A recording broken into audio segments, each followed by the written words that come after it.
Conference 2024. Are you ready?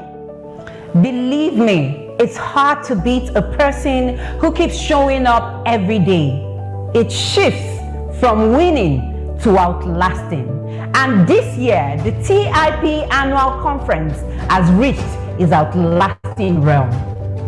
These are the words that hit us at the dawn of the introduction of this year's Annual Conference 2024 by Wendy Ologe, Africa's #1 parenting coach herself. My name is Joy Eshimokai. I am a public speaking coach. I am the founder of Prospeak Life Academy, and I am the official MC of the Intentional Parents Academy. We have grown tremendously over the years, and it's all thanks to you, our amazing community of intentional parents. Let's take a quick look back at our incredible journey. In 2018, we pioneered online conferencing to reach thousands of parents for free. In 2019, we had 25 coaches reach over 10,000 parents. In 2020, 27 coaches reached over 30,000 parents. In 2021, we had 30 coaches over 7 days reach over 50,000 parents. In 2022, we had 32 coaches over 7 days reaching 100,000 parents with over 1 million impressions on YouTube.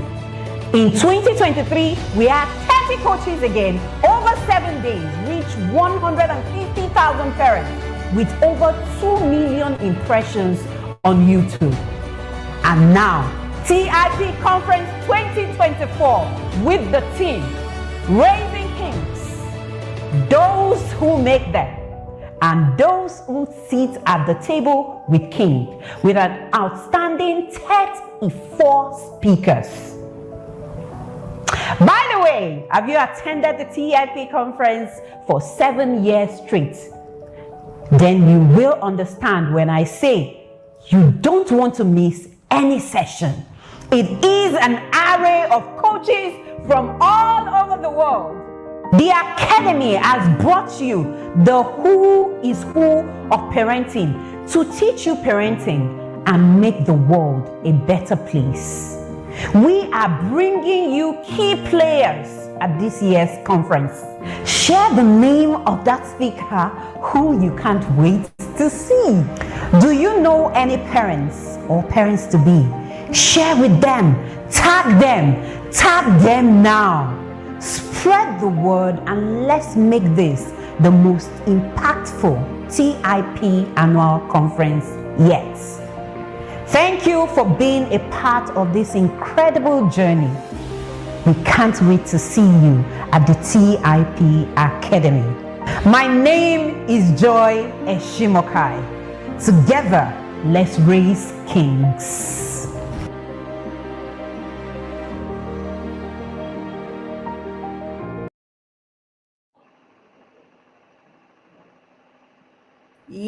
Yes, together let's raise kings. And we have a king on the stream tonight. Hello, everyone, and welcome to the grand finale of the TIP Annual Conference. Come on now. How do you feel? Welcome, everybody. My name is Joy Eshimokai, and I am the official MC of the Intentional Parents Academy. It's such an honor to be hosting the grand finale today, and I again want to say a big thank you to the Academy and to the VC of the Academy, Coach Wendy Ologe. Tonight, I'm not going to be hosting the grand finale alone. I have a king, a rare privilege, a man in the inner circle, one of the rarest things we have in the inner circle, a very intentional father. Chizorum, hi. Hi. Hello, Coach Joy. Hello, Coach Joy. That's amazing. Thank you. Thank you. My name is Chizurum Mbazwigwe, and I'm also going to be a co host in this program tonight. And I want to quickly express my gratitude to Coach Wendy and the entire team of TIP for this privilege. God bless you for saying yes to this call. And that's why we're here. Thank you. Yes, we are here. How has the last 7 days been for you? How has the last 7 days been? Who is in the yard? How have you been? Has it been reflective? Are you changed? Give us, just post a word in the comment section. We want to know how the last 7 days has been for you. And we recognize, Chizurum, if you're not in the inner circle, yes, the last 7 days, last 6 days, I beg your pardon, would have been nothing short of overwhelming, if I must say. But Chizurum, please share with us the last 7 days. How has it been for you, Yada Father? Yes. Honestly speaking, I have two things I always say personally to myself and to everyone who hears me. I say two major habits: the habits of learning and the habits of association. I mean, TIP has been an incredible um, institution. That's what I would call it. Incredible institution. And then putting up this conference is one of a kind because it is a place. Being in the conference, attending to these sessions, I just feel like a king because a king is someone who loves knowledge. A king is someone who stays around those who deliberate and talk about great things, noble things, pure things, lovely things, and beginning from the first day by Pastor David Adeboye,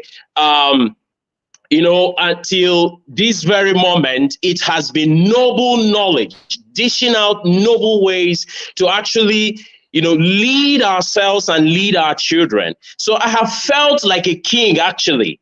So the caption of this is Raising Kings. I personally have felt like a king being in this environment. It's a wonderful environment, and I will not stop because I've already entered the yard. So anybody who is not in the yard, I don't know what you're doing. Thank you. Thank You're you. not Good in the joy. yard. We don't know what you are doing, says a Yada father. Coach Wendy always says that there's a special place in heaven for Yada fathers. If you're not in the yard and you've attended this 6 days straight, you may feel overwhelmed. Now, this is a special invite on the grand finale for you to book your slot. Because, yes, indeed, to raise a king, those who make them and those who sit at the table with them, you need systems and structures. One of the things that Coach Wendy often says is that when you are building a shanty, you do not need professionals.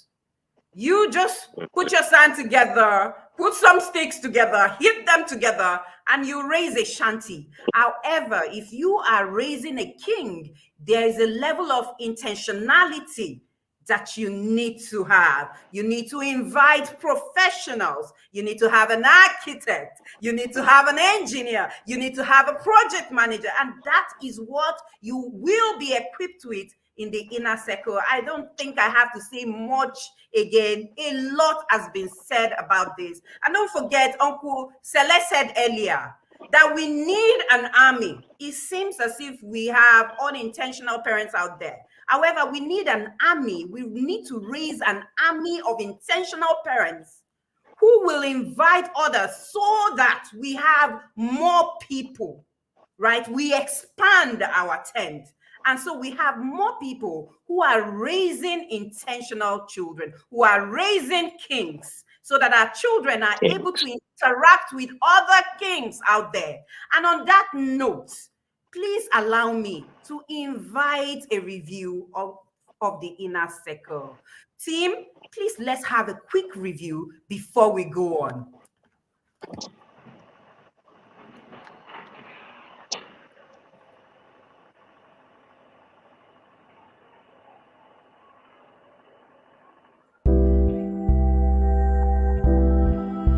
Welcome to the Intentional Parent Academy TIP 2024 Annual Conference tagged Raising Kings.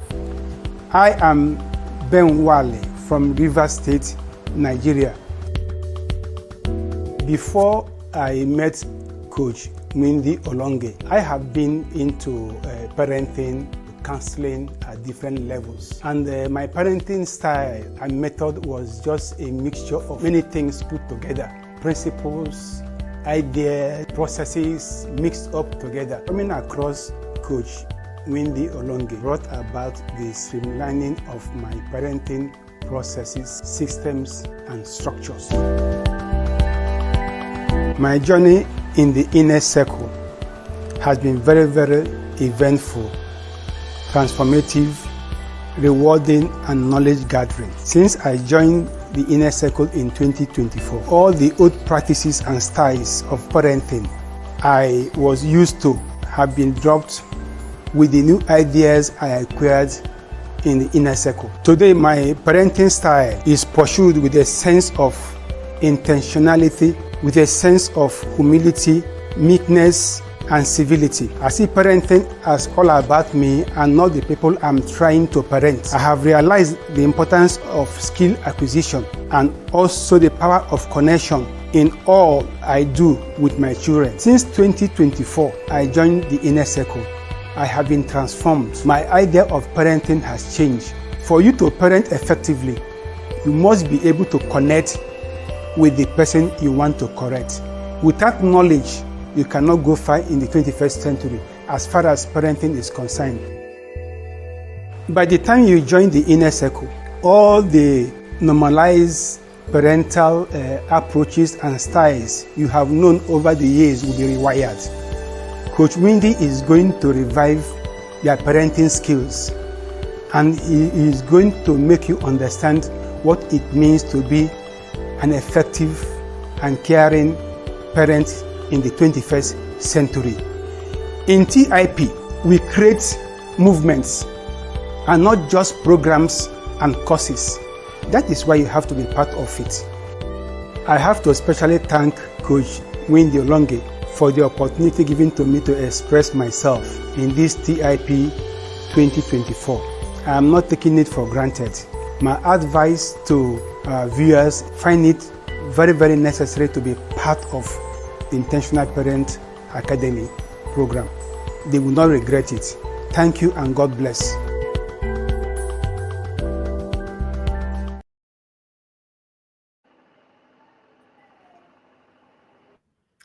Welcome back, everyone. Welcome back. Imagine a grandfather still acquiring knowledge to raise kings. Very interesting and very inspiring. Yes, we have comments in the comment section. King Chizarum, can you see the comments? Don't forget to enroll for the Inner Circle program. We have all of the instructions scrolling across the screen. Join the Inner Circle, just pay 5,000 Naira and pay the rest over the next couple of months.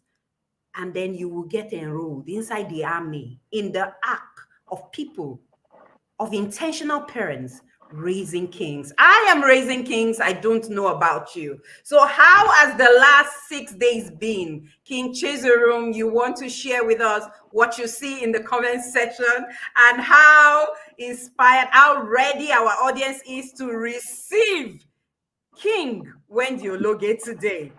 Yes. What can you see, sir? Yes. Thank you, King Joy. In fact, this is it now. No mercy, no jokes. We are going right there. We'll show the world that we have come. We are the kings and we are the kingmakers. We will not go back. All right. So Right in the comment box, we have it is buzzing, is bubbling, fire emojis everywhere. It says, someone says, Chiwen says, it has made me to understand myself that parenting starts with me. Parenting is about me, about you. Someone says insightful. Another person who just says very impactful. Youthversity says exceptional. Healthy Habits says the joyful and joyous. Okay, is appreciating you. We celebrate you, ma. Okay, so Esther says, what a very productive week. That is how it is in TIP. That means, imagine you multiply this week, 365 days, multiply the 52 weeks in a year, you are going to have a productive year. And then multiply the year for 3 years, for 6 years, for 7 years, you're going to be amazing. And you'll be a bomb that you explode into greater values. All right. So, Neka says there is nowhere in the world with a parenting conference like this, fire emoji. Only a kingmaker can pull this through each year. So Wendy Ologe is a kingmaker. She who sits on the table with kings. Please, is there no shaker? Something, no drum rolling. This is giving me goosebumps. I know. Man, this is amazing. And yes, Mrs. Notch is saying it's been 7 days. We've had 32 speakers for free. What are you talking about? For free? This kind of knowledge. Not a joke. But there's something very interesting, Chizarum. The past 6 days, yes, we've been acquiring knowledge. And the Bible says that it's doers. It's the work that is rewarded. It is doers. So it's not just about you hearing. It's about you doing, putting in the work. And part of putting in the work is getting into that army, into that ark, into that system that holds you accountable to your process to ensure indeed that you raise kings, those who make them, and those who sit on the table with them. Tonight, we are going to be having the Vice Chancellor of the Intentional Parents Academy come. But before she comes, before we talk about how she's going to come, because she can't just come like that. No way. We're going to usher in the king of the TIP with mere words. No way. So, but before we do, this conference is coming to you free, but you just think it's free. People have come together to pay for it. Like Coach Wendy will always say, salvation is free, but Jesus did pay a price. So this conference is coming to you free, right? But a lot of people have paid for it. And so on that note, we're going to take a message from one of our sponsors. And when we come back, we're going to feel your energy, whether or not you are ready to receive King Wendy Ologe. And we will be right back. That's it. Hi, have you heard about Smart Office Spaces? Do you know with 4,000 Naira you can own a space to work from here in Abuja? My name is Cynthia. I'm the manager at Smart Office Spaces. We have packages such as the shared space, private office, the seminar room, the seminar hall, the virtual space. These are things you get to enjoy when you book a space with Smart Office Spaces. Uninterrupted power supply, complimentary Wi-Fi, coffee and tea, administrative services, and janitorial services. You can also reach out to us using the number showing on your screen. So what are you waiting for? Let's see you at Smart Office Spaces. Yes. So Smart Office Spaces, one of our sponsors, we're very grateful. Yes, this conference is coming free, but it's paid for. What you just need to do, King Chizarum, please help me tell them, pay attention. And the king herself is coming tonight. Who better to take this topic of raising kings, those who make them, and those who sit on the table with them? Please, King Chizarum, find out if my audience is ready to receive the king. Yes, yes, yes, yes. Are we ready? Are we ready? Because I want to see the fire emojis. I want to see us, the drum rolls. In fact, some have started dropping the drum rolls and the fire emojis. So, because we are bringing in a king, and it's not a joke. It's not a joke. It's someone who has put in time, who has said yes to a call, and she has put all the time and all the work trying to make sure that this thing grows. What you see today booming wasn't booming, the time she started, but she stayed consistent. And the better part of it is, or the best part of it is, that many lives have been transformed in this process. So, and you don't have to sit at the fence, because we need you. We want your life to be transformed. In fact, personally, I speak to the fathers. Don't sit behind and allow your wives to go in front. You are the king who needs to lead your wife and your children. Come out. Fathers, wherever you are, you need to come and become a yada father. Don't be shy. Don't feel too proud.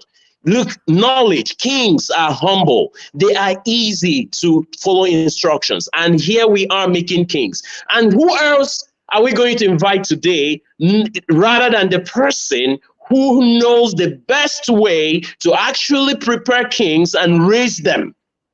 She has been doing the work. She has been raising kings. And today, we're going to have her in our midst. I can see the chat box is buzzing.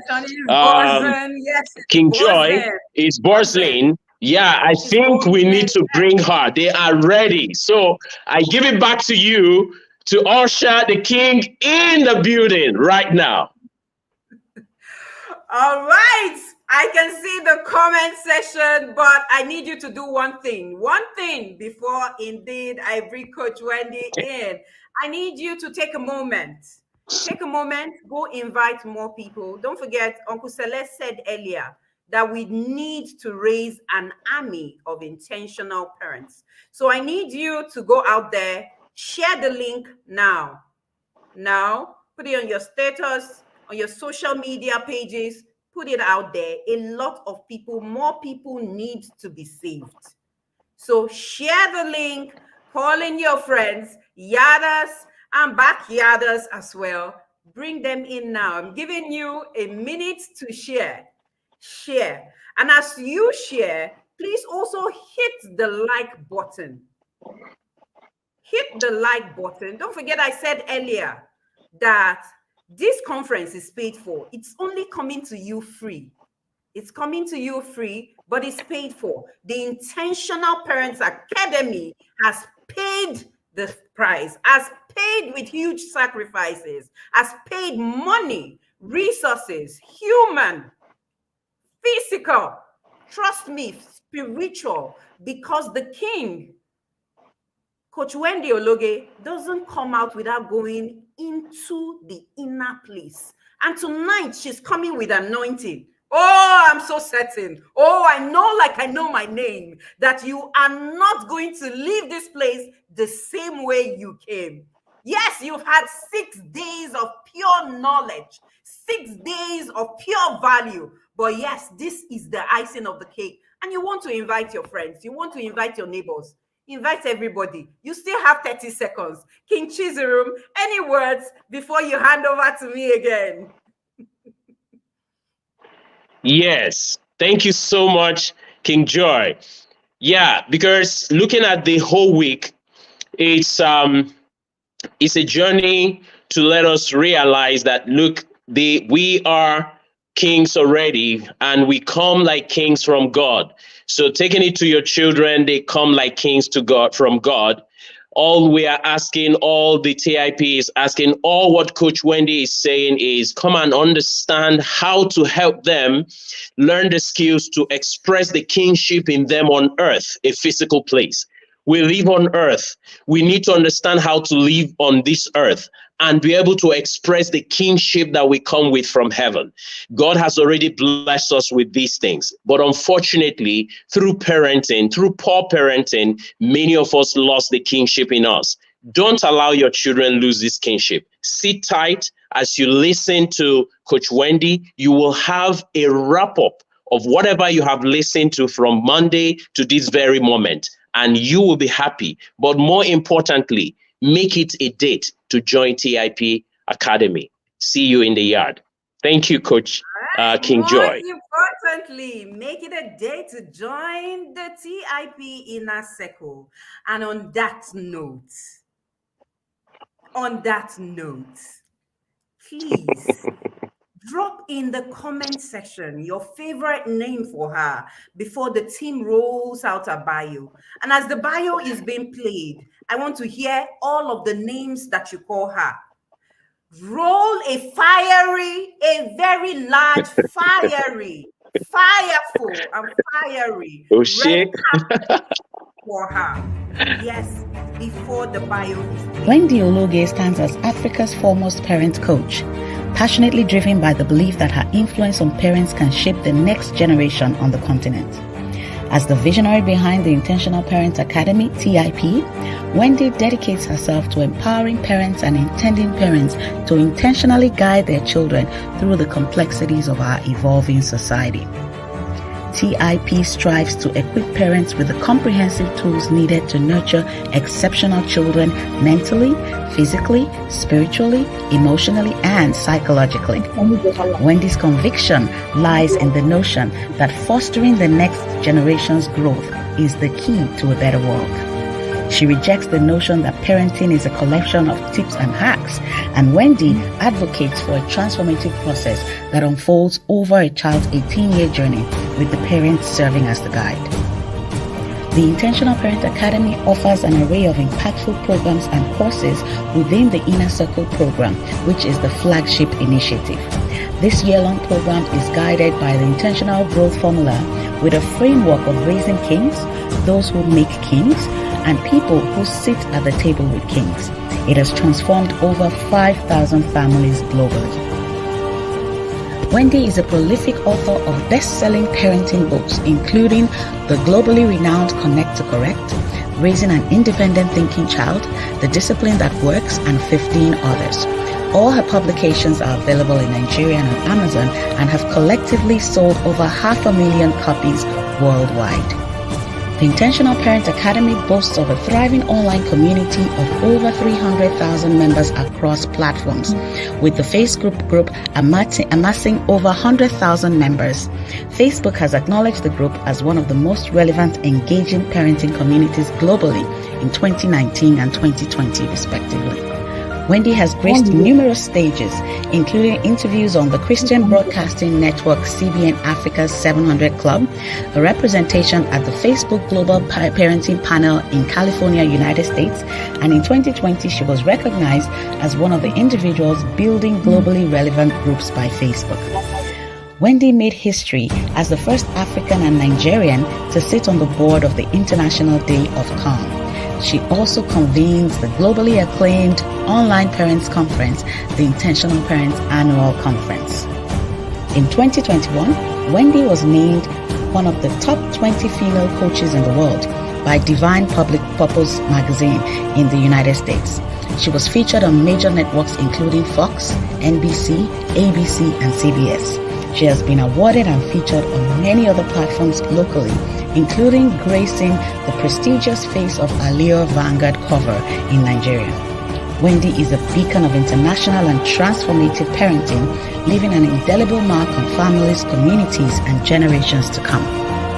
Beyond parenting, Wendy exercises her gifts of prophecy, perspective, and problem solving through the Masterpiece Mentorship Program for Women.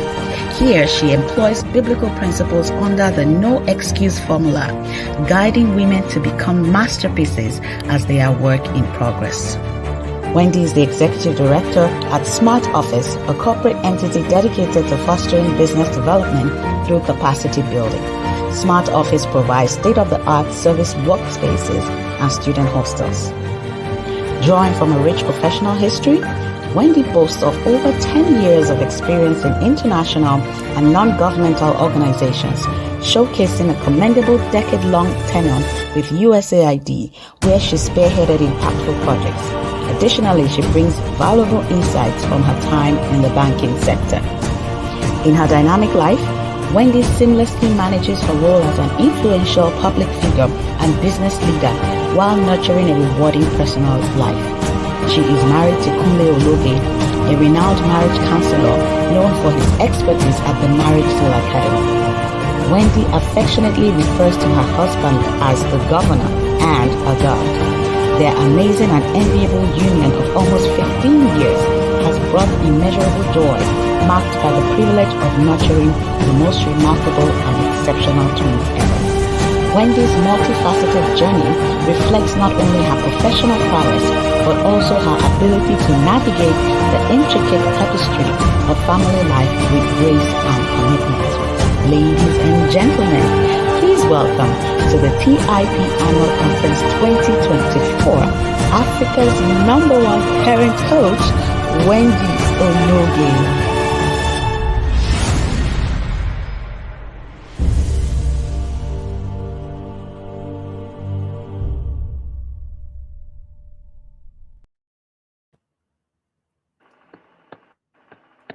If I am a king, where is my honor?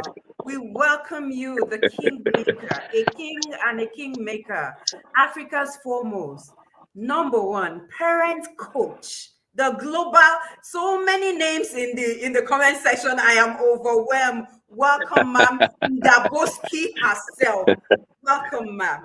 Welcome and welcome and welcome. We're so glad to meet you, to see you today, and we know that you have fire in your bones for us tonight. We know that you have come anointed. And ma, we give you the next 3 hours, 3 hours, 4 hours, 10 hours, ma. Well, the point is, where are we going? Where are we going? They said those who know go. Yes, those who kings go ahead. They don't go home. So where are we going? We are here. There is no other place. So take 12 hours. Who wants to go home? Nobody. We are here. Welcome, Coach Wendy. Welcome. Welcome. You're bright and beautiful. We can see the glow, the anointing on you. And it is real. This is not a joke. And we can't take it for granted. And we are here to listen, to learn, and to go into the one and practice again so that we can yield more fruit as we have been yielding through the teachings you've been given. God bless you. God bless you. Welcome. Just before you blow us away, Ma, I just want to say a word to the audience. The expectation of the righteous will not be cut short. Be expectant. Take your note, a drink of water, whatever you need, and be expectant. Ma'am, blow us away. Thank you so much, Tim. And I don't even know what to say. I've watched the conference myself as a participant, and I am particularly, I don't know the word. Some of the sessions I've watched, I have had tears in my eyes. I've been blown away myself. So if you're here sitting down and just thinking that, oh, this is just about, coach, and no, then you got it wrong. It is not about me. It is not about me. This is a mandate given to us on the mountain of parenting. Some of us have been called to be on that mountain and to bring change on that mountain. I want to say thank you to everybody who have made this happen. I want to say thank you to every single person. Shout out to you guys, Yaders. Of course, you guys know that I love you like that. Thank you so much for doing this with me. Thank you so much to all our moderators. But I'm going to go just straight so that we can do the thank yous later. Because if we continue like this in the thank yous, then we're not going to stop. I have been charged to say to you today about raising kings, those who make them, and those who sit at the table with kings. When it comes to the subject of raising kings, one of the things that I have realized is that kingship it's not something that you confess. It's not something that you just wake up and just say, I am a king. Confessing it doesn't translate you to a king. So it is a three-faceted conversation we're going to be having today. And the first part is on raising kings, raising your children. The second part is raising those who make kings, raising yourself. The third part is raising those who sit at the table with kings. It is about raising your parenting partners. Yes, it is your responsibility to raise these three categories of people. Parenting is a covenant. Parenting is a covenant that God called us into. I don't know about you. Anytime I remember that I'm a parent, I actually get some jitter like, wow, such a responsibility. Hey, such a responsibility given to us. So, as a parent, you are charged with raising kings.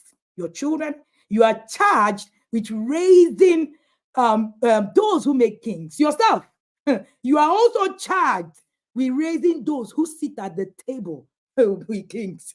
It means that you're the one raising everybody. Now, raising kings, your children, it's not a promise, it's a prophecy. There's a difference between a promise and a prophecy. A prophecy means that it is compulsory that it will happen. A promise is not a promissory note. I wish it is going to. I feel. No, it's not a feeling. It's a prophecy. It's not a confession to be made. It's a covenant to be walked in. You don't confess it. You walk in it. The ability to raise kings is you walking in it. It's beyond just saying, oh, I am just going to just walk in it. Just confess it. No, you're not confessing it. It is not an affirmation either. It is an attestation of your being. People see you and they are able to actually see that you are a king. I was listening to my pastor today, and the Bishop David Abioye, and he said something. He said, when you see a tree and the tree bears fruit, does the tree announce you have fruit, come? No, you gather under the tree because there is fruit. You gather. That's what kingship is about. Kingship is not about explanation, it's about an experience. When you meet a king, you experience them. They don't explain their lives away. You experience them. There's an experience of kingship. There's an aura of kingship that actually comes in the atmosphere. It's a level. Today I was having a conversation with my husband. Of course, you're going to hear the governor, in this conversation a lot, and shout out to him. Anytime that you see a powerful woman, just know that there is one person with 10 million times as powerful, because that person has been able to groom. When you say the bridegroom actually grooms the bride. This woman has been groomed. This woman has been groomed by the groom. And that's why you can see this person here. We're having a conversation. We're talking about how you get to a point, you get to a level, you not get to that point. You don't need to make explanations. There are you get away from there. When you are raising kings, you get to a point, your explanation is no longer what is parenting for you. It becomes an experience. When you get to a point where you are raising king, you enter an experiential realm in parenting. That's what we're talking about. We're not talking about you hitting your child, shouting, whoa, whoa, whoa. No, we're talking about something you experience. We're talking about something that when your children actually are in that atmosphere, something changes. Something changes. That's what we're saying. Raising king is not a prayer point. You don't pray it away. You don't say, oh Lord, help me, oh Lord. No, it is your state of being. It's a learning point. God has already called you. God has already called you a king. Why do you need to pray about it? When I hear some prayer points, I am marveled. And I keep wondering, do we really read our scriptures? If we do, there are just some things that you will never pray about. And that includes your being as a king. Your being as a king. Because your being as a king, you don't need to pray. And that's why I say that your raising king is not a promise. It is a prophecy. It's a prophecy. You know, the Bible said, train up a child in the way he should go, and when he grows up, he won't depart from me. That training is your responsibility. I usually say that parenting is covenant. If your part is not played, God is not committed. It doesn't matter how much you pray. If your part in parenting isn't played, God isn't committed. Let us look from the book, like my mentor Tawa Kilami will say, the book that I read. When you look at that book that I read, you know, it also gives you examples. You look at people like David. You look at people like Ella. You look at people, you know, in all of that system, you begin to see that God didn't parent for them. You know, in my place, I'm Igbo. They say, oh, Chineke Nazunwa, it's God that raises children. Who told you that? And then some people back it up with the quote that says, oh, my children shall be taught of the Lord and great shall be their peace. Who is the teacher of the Lord? When we quote the scripture and say, oh, my children are like the mighty man, you know, arrow in the hand of the mighty man. Who is the mighty man? You are the mighty man. A king takes responsibility. A king doesn't need to pray to actually go into action. It's prayer bad though. Prayer is beautiful. But I'm trying to actually get you to the point in a realm where you are. You are in a realm. You are not asking to be brought into the realm. So if you do not play your part, God is not committed to anything. It does not matter how much scripture you quote. I was reading about Oran Robert, the great televangelist of our time, where I was reading about his history and raising children, and his last interviews. He said, if I had known, I would have paid more attention to the family that I paid to the church. Why? Today we had an Oran Robert who was dismissed from the university for fraud. We had an Oran Robert in the lineage who is leading the LGBTQ community. What do you think that is? It is just that if your part isn't played, God is not committed. You've heard me say before that you can raise the dead and raise idiots. You can raise the dead and raise idiots. And you will still go to heaven. So your kingship is a covenant with God. It's a place of responsibility. How much responsibility have you taken? Now, raising yourself, which is raising those who make kings. Raising those who make kings. It says the first responsibility you have as someone who wants to raise kings is to grow, to understand kingship. Mordecai lived in the palace. The Bible recorded that Mordecai was at the gate. How do you think Mordecai was able to raise Esther? How do you think he was able to do it? Mordecai was not a king. Mordecai was not in that system. But Mordecai understood that if he was going to raise a king, then he needs to sit at that palace and learn kingship. Kingship is learned. There is a system of kingship. Those who say, I will do what works for me. Yes, that's not kingship. That's the lowest form of, in fact, was it our Kilami that said destitute? That's the lowest form of it. I will do what works for me. In the system of kings, you don't do what works for you. You do what is required. Go and study any king system. You do what is required of you. You do what is required. When Mordecai, it was said that Mordecai lived in a city called Susa, outside of the palace, where he worked as an official who sat at the king's gate. I tell you today that part of your job in that three-faceted program of raising kings is that you will become someone who is raising king. You will translate to someone who is raising king, right? Then who make king? You begin to translate to those who make kings. And then you become a king, and then you sit at the table with kings. You must be able to transcend. A masterpiece will say you can be a masterpiece as well as a work in progress. That's who you are. That's who you are. So when you wake up and say, oh, I want to raise kings, it means that you can actually start today like Mordecai, who was just at the gate. Stop the excuses. Oh, I don't have this.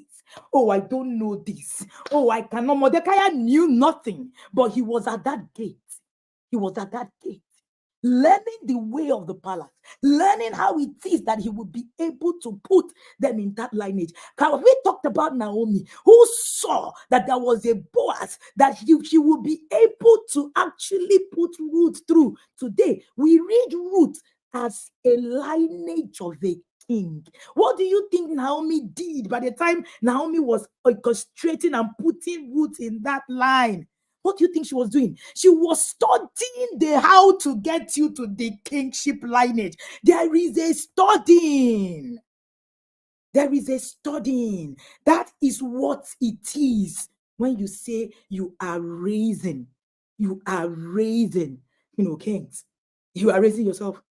So those who raise kings, you need to actually sit down. You need to actually sit down and say, so that's why you cannot submit anymore. Nobody taught me parenting. So therefore, nobody will be able to. If Mordecai said that, Esther won't be on the throne. No. There needed to be a studying. I like to read, the Bible and read, what it is that I said about it.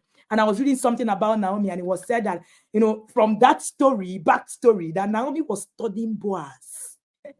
Was studying Boaz to see what it is that Boaz will give. And then when he realized that, okay, this Boaz has something, yeah, I'm going to get Ruth to this place. Do you know that Naomi mentored Ruth to be able to align? You study. There is a studying. There is a studying. My pastor today was preaching and he said, it is not just about reading. You read. Oh, I just want to. He said, you read, you study. If you're going to be in that space, you are going to study. So to raise a king, you need to understand the workings of the palace. And also start to raise yourself to become a king. Because in the process of raising a king, you're raising yourself. And eventually, you now become someone who can sit at the table. Because when you are raising your child, I say that one of the greatest things that can grow you is being a parent. Parenting changed my life forever. I tell inner circle parents, the moment you become a parent, you lose the ability to do anyhow. Because parenting gives you that thing of kingship. So if you're still in the place, I will do what works for me. I will do anyhow that I want. You are a peasant. You are raising slaves. Because there is no system to raise slaves. It's either you're raising a slave or you're raising a king. Either way, you're raising someone. And why not? After all, the kings are going to need slaves to serve them. So there must be an equilibrium. There must be an equilibrium in the system. So when you say you want to do what works for you, it's fine. It's okay. Because there have to be people raising servants, yeah? And then people raising kings. But you need to make a choice. Choice is actually yours to make. Which is why I often say that, one of the things that you need to understand is the workings of the process. And that workings of the process is the workings of parenting. The workings of parenting, the things that, that had to do. Do you know that the difference between David and Saul, the difference between David and Saul was training?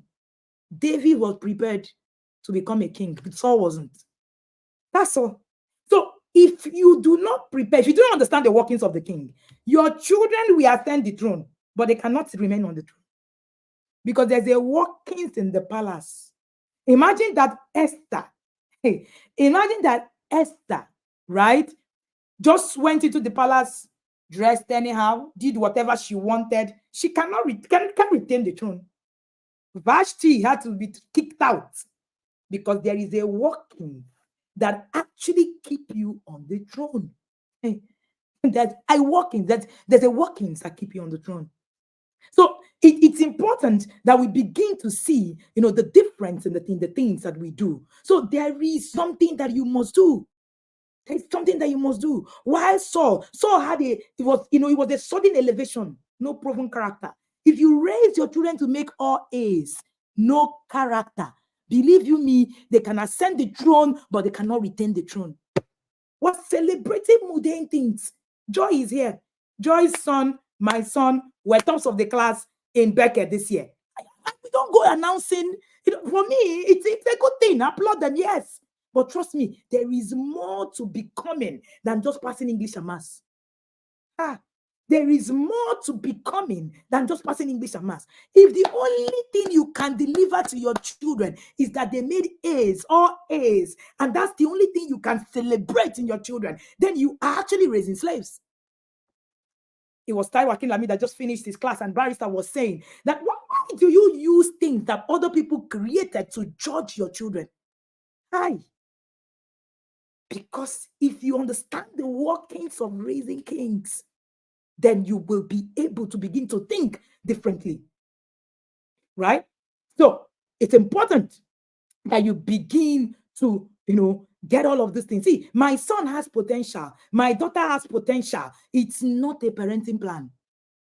My brother, they're very good. Oh, they made all straight A's. My children are doing well. That's not what we're talking about, guys. I have children who do well at the tops of the class. That's not the conversation. That's not the conversation. Saul was that child, trophy child, who ascended the throne with no form of character, sudden elevation, no proven character. You must avoid trusting your children into responsibility they are not prepared for. If they're not prepared for the throne, they will be thrown out. Saul's lack of inner stability, trust in God, led to a lot of fear and disobedience. He acted impulsively. He was seeking to please people. You finish raising your children as people's pleasers. You want them to return the throne. How? They will be thrown out. They will be thrown out.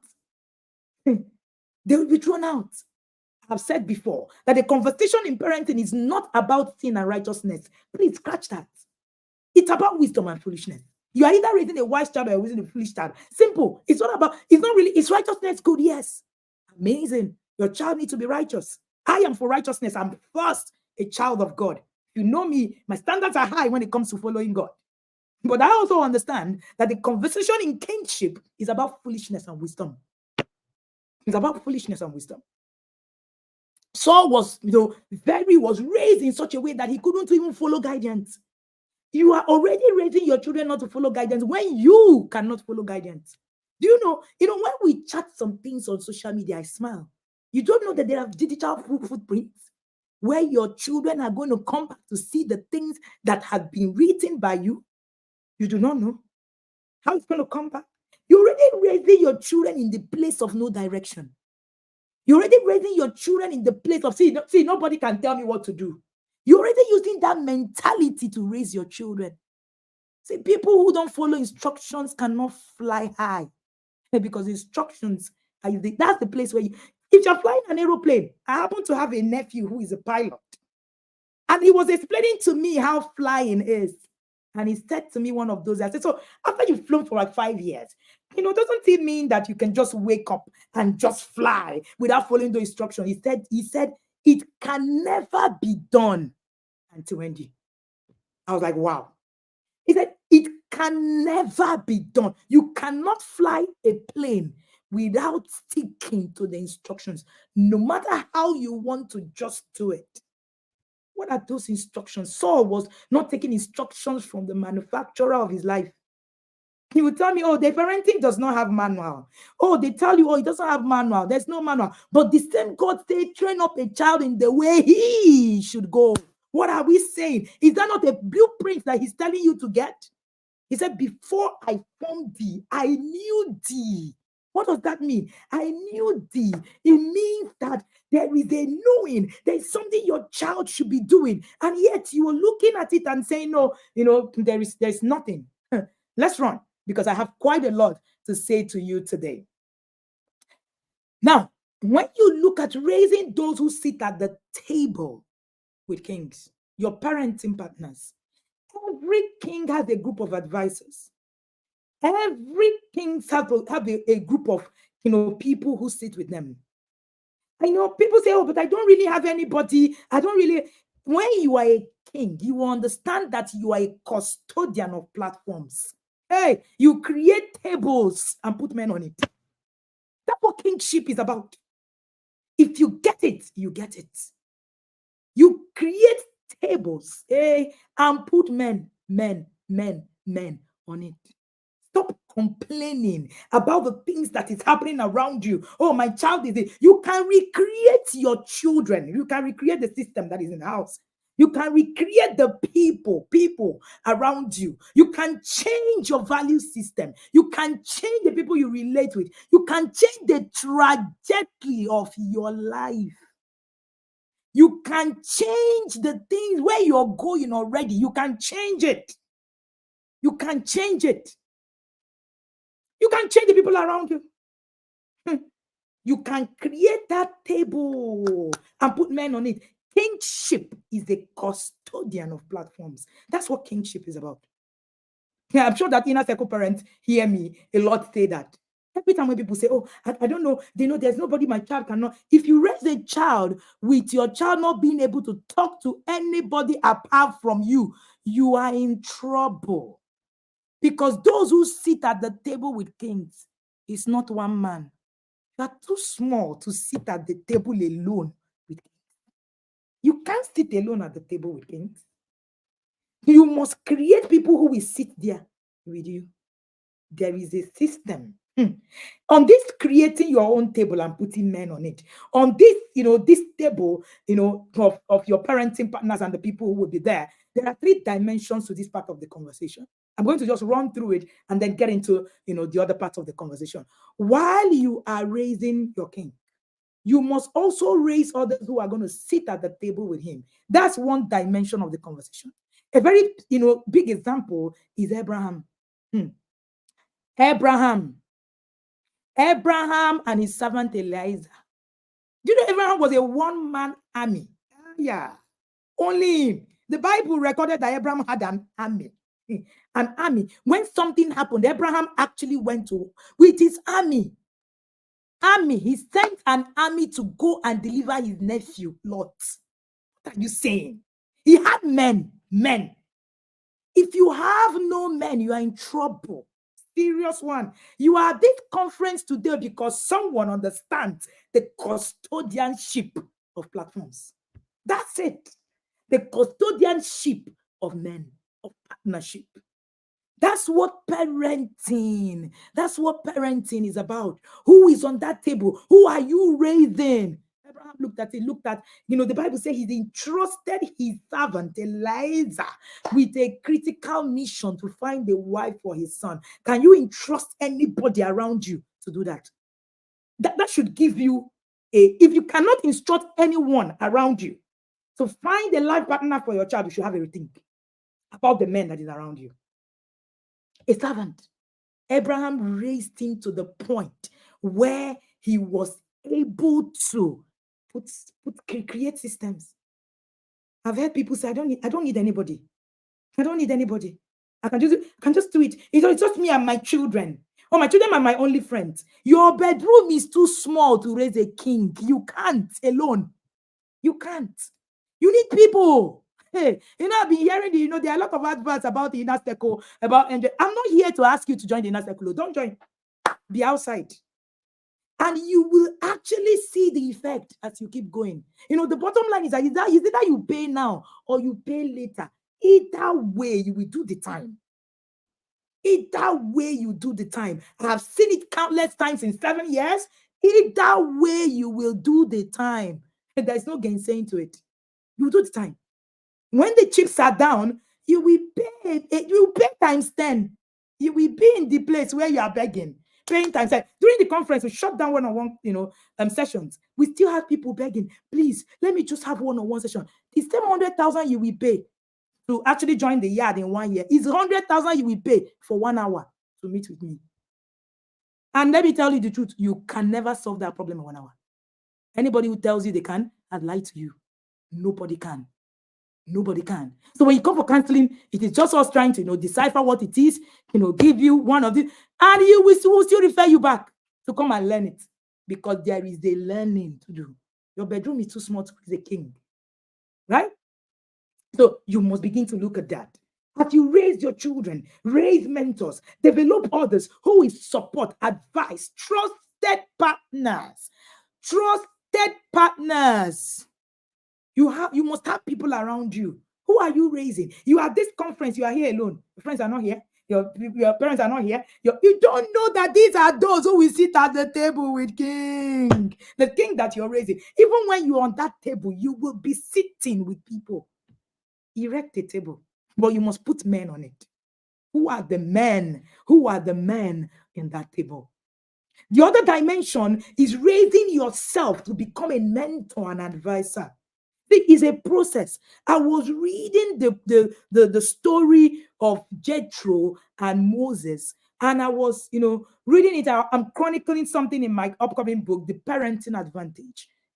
How you can actually become an advantage to your child and not a disadvantage. I've written 14, hard copied, parenting books, and I have a lot of ebooks everywhere, littered everywhere. Right now, we should be doing over 50 as we actually presently, if it is not more than that, right? So one of the things that I have seen is that when you are raising yourself, you actually can change. You can change in the process. So you stay in the place where you start your parenting journey. I wasn't always like this. I knew when I got to a point when I became a mentor and an advisor in the life of my children. That is where I now sat down. I sat down and I said, I can now sit at the table. These ones. I'm sitting at the table. I'm sitting at the table with them. When you look at the story of Jethro, the father-in-law of Moses, and when people say, oh, Jethro was his mentor, Jethro was not his mentor when they met him. Jethro was not his mentor. Jethro built himself and worked himself to the point where he sat at the table with kings. And it's not because he was his father-in-law. No, it's because he took the role, that parenting role. That's it. And that's how Jethro became. So when Jethro said, as a parent, what are you doing? It is the same thing they asked you yesterday. You are still the same way. Your children now call you BBT. Yeah, I'm sure you know the meaning of that. Put it in the comment section so that they will see the meaning. Anything they ask you, say, I don't even know. These children of nowadays, I don't even know what's happening. You will be left. And you cannot sit at the table with kings eventually. Because your children cannot get wisdom from you. See, parenting conversation is not about sin and righteousness. Parenting conversation is about wisdom and foolishness. Your children are not looking for advice. They are not even looking for knowledge. We are in an era of knowledge. You're raising children in a dispensation where knowledge is everywhere. Your children are looking for wisdom. The Bible says that wisdom and stability shall be the wisdom and knowledge shall be the stability of our times. Your children are looking for wisdom. One of those days, our son had come to me to say to me, so Mom, there's something I really want to do. And I said to him, well, let's see why you want to do it. I knew that he wasn't a blind to instruct. As a parent, you must know when to talk. You must know when to keep quiet. You must know when to advise. You must know when to observe. If you miss it, it's called discretion. If you miss it in your line of parenting, you will miss parenting in this dispensation. Because your children will come to you for wisdom. They don't come to you for, a lot of the children that are coming to you are more knowledgeable than you are. Don't even kid yourself. Don't kid yourself. They are more knowledgeable than you are. And because you are, in that time where you are now, at the back, you're not telling yourself, all these things that I want to, did our parents learn anything? Oh, shit. You will be so thrown. You'll be so backward. You won't be able to parent anybody. See, the era that we're parenting children is not an industrialized era. And that's why when you are celebrating that your child made all A's, I'm actually looking at it. Am I happy for you? Yes. But there is much, much more to become a king than English and maths. There's much more. There's much more. There's much more. And that's what we're actually talking about. Now, another example, when we are talking about raising yourself to become a mentor, this will be, a negative example, but I want you to look at it in the point, where you will see what I mean about mentorship. Is King Ahaziah and his mother Athaliah. Many times people read the scriptures and they say, oh, Jezebel was the most wicked person in the Bible. That's not true. The Bible said that Athaliah was more wicked than Jezebel. Patterns. We're going to talk about that later. Patterns. He was more wicked, more wicked, more wicked. And when you read through, King Ahaziah of Judah was heavily influenced by his mother, Athaliah. He was a king. He encouraged him to do evil. He sat at the table with the king. Yes, she was a mentor, a proper one, just that he was in the negative. So there was a negative impact. Athaliah's reign was a reign of terror. She seized power, ruled Judah. But that's how powerful you can become as a parent. You move from parenting to you becoming a guardian, to you becoming a mentor, to you becoming a matriarch or a patriarch. That's how parenting moves.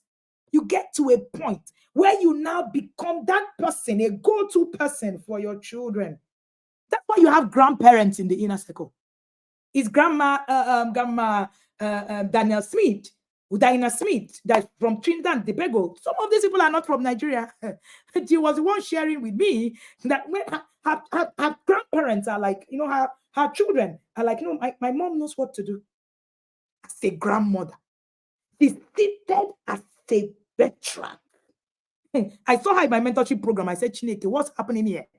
Grandma, she said, because I want to position myself to be a matriarch till I die. Hey, and you are just, a mother that has a teenager, and you are asking, who is the coach Wendy? And you are asking, what is the parenting? Why do I need to learn parenting? You don't understand that there's a process of you becoming a matriarch where you can call the shots without having to fight. If your child comes to you and your child is about to get married, and that's when you are fighting, you failed in parenting. Quote me anytime, any day. You failed. That's why you are saying, that we don't marry people from this place. That we don't. That's a failure on your part. That's a failure on your part. That's why you are still talking about, my children say, we don't marry Yoruba people. We don't marry Hausa people. Your children know nothing about it. You don't know nothing about it. So it is beyond what it is that you are actually doing now. So when you're talking about the process, have you gotten yourself to that point where you're saying, you become like a consultant? Most of our parents today, can you consult them for anything? Be sincere with yourself. You see, people don't go to people that cannot solve their problems. Everybody who wants a problem solved, go to people who can solve their problem. Most of us are on this platform because you're looking for your problem to solve. You don't go to people you love to solve your problem. You go to people who have answers to your problem to solve your problem. Why don't you go to your parents to ask them when you have a problem? It's because they can't give you answers. But if your parents can give you answers, you will run to them. So problem solving is not a question of love. It is a question of what you offer. I say it all the time. You might not love me, you might not like me, but you must love what I offer. I offer value. I offer problem-solving skills. I offer answers to your problem. So you need me. I'm a requirement. Hey, I'm a requirement. I'm not somebody that you're going to gloss over. No, you don't need to love me. I don't need to be nice, but you require the value that I carry. Are you that parent who actually has a value that your children will run to? That's the point. Your children have a problem today. Can they run to you? They have a financial problem. Can they run to you and say, advise me on what it is that they can do? Your children actually they go into a financial issue. Can they come to you and say, please, Dad, I made this financial investment like this. Can you please offer me a solution? Can your children run into a problem with their friends and say, oh, somebody is actually pressuring me like this? Can you tell me how it is I can respond to the person? Can your children come to you to solve their problems? That's the question. You must become a parent of value. See, love is good. Love is powerful. Love is essential. But trust me, without value, your parenting is null and void, because your children, you won't be able to deliver on the premise of kingship. You cannot be that person. You cannot be that person who is seated at the table with the kings. You will be the parent, oh, they will love you, oh, they will lavish you with gifts, oh, but that's where it ends. That's where it ends. Is that the kind of parent you want to be? Is that your parent? Is that the kind of parent you want to be? I want you, yes. I want to be loved, but I want to be so valuable that I become a requirement in your ingredient. So much requirement. Do you know, I've already created a system for myself, people around me, friends, family, in such a way that if you have a problem, you don't just come to me because you love me. You will come to me because there is a value I will offer you. Are you a parent of value? So when you now become that grandma, can your grandchildren come to you and say, please, can you help me with this? You say, no, this children of this generation, I don't really know what is happening. They've left you. They've left you. You've just become that father that will just come to and just say, hey, well done, oh, how are you? And that's why when you have conversations with your parents, haven't you noticed, there's nothing to talk about. There is no value. All you say, how are you people doing? Do people eat today? Is everything the problem? No, this one. You're not resourceful. You're not resourceful. They can't really get their resources from them. You're not. They can't ask you for valuable things. No, they can't sit down with you and say, we're having a conversation now. I say, I know that my mother, I had a conversation with our son. We went out somewhere and they were talking about sex conversation and all of that in the school. And they said, do you understand what it is? He said, my mom have taught me everything. My father also taught me this other one. So don't worry. If I have a problem, I will ask them. They have answers. Can your children say my parents have answers? Can they? If there's nothing you heard from this session today, this should be what you should carry home. Can they say that, my parents have answers? Or have you actually become that parent that is unreachable? We're talking about value, wisdom. You're talking about hitting a child. That's the conversation. That's, we like to major in minor and minor in major. That's us majoring in minor. Such a mutant. There are too many parenting lessons in the Bible to learn, to actually take away. You're talking about spread the rod. So if that is the only parenting scripture you are in trouble. Quote me, you are in trouble, serious trouble. Let us go ahead. Now, when you also look at, Hezekiah was another example. King Hezekiah's reign was heavily influenced by his mother. By what's it called? By the effort to restore the worship in Judah, it was influenced. Yes, influenced. When you read through that scripture, it talks about King Ahaz, right, led in Judah into idolatry and all of that, and influence that Abijah, who was the daughter of Zechariah, all right, had, because she was associated with righteousness and prophetic insight. Prophetic insight. So Hezekiah, son of Ahaz, king of Judah, began to reign. He said the mother's name was Abijah, the daughter of Zechariah. Abijah came from the lineage of Zechariah. So that influenced Hezekiah, even though Hezekiah was raised by a wicked king Ahaz.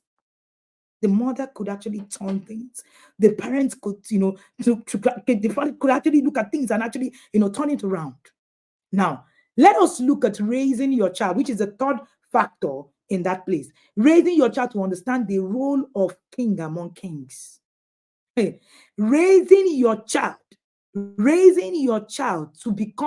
play the role of king among kings. Solomon, Queen of Sheba. Solomon understood kingship so well that he understood how it is that he needed to play. Solomon's wisdom and leadership drew attention of kings. The Bible said that kings came to him. Queen of Sheba came, right? It's when the Queen of Sheba had seen all Solomon's wisdom. He did not say that he saw Solomon's kingship. Wisdom retains kingship. One of the things that keeps you as a king is wisdom. That's why you hear the wise king. The wise king. The wise king.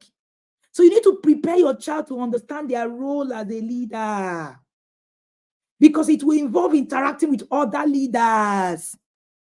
Other leaders. Teach them the importance of wisdom.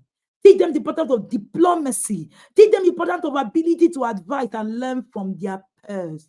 Wisdom retains kingship. Mentoring others, personal group, leadership amongst your peers. Let me say this to you. Having potentials and talent doesn't automatically get you a seat at the table.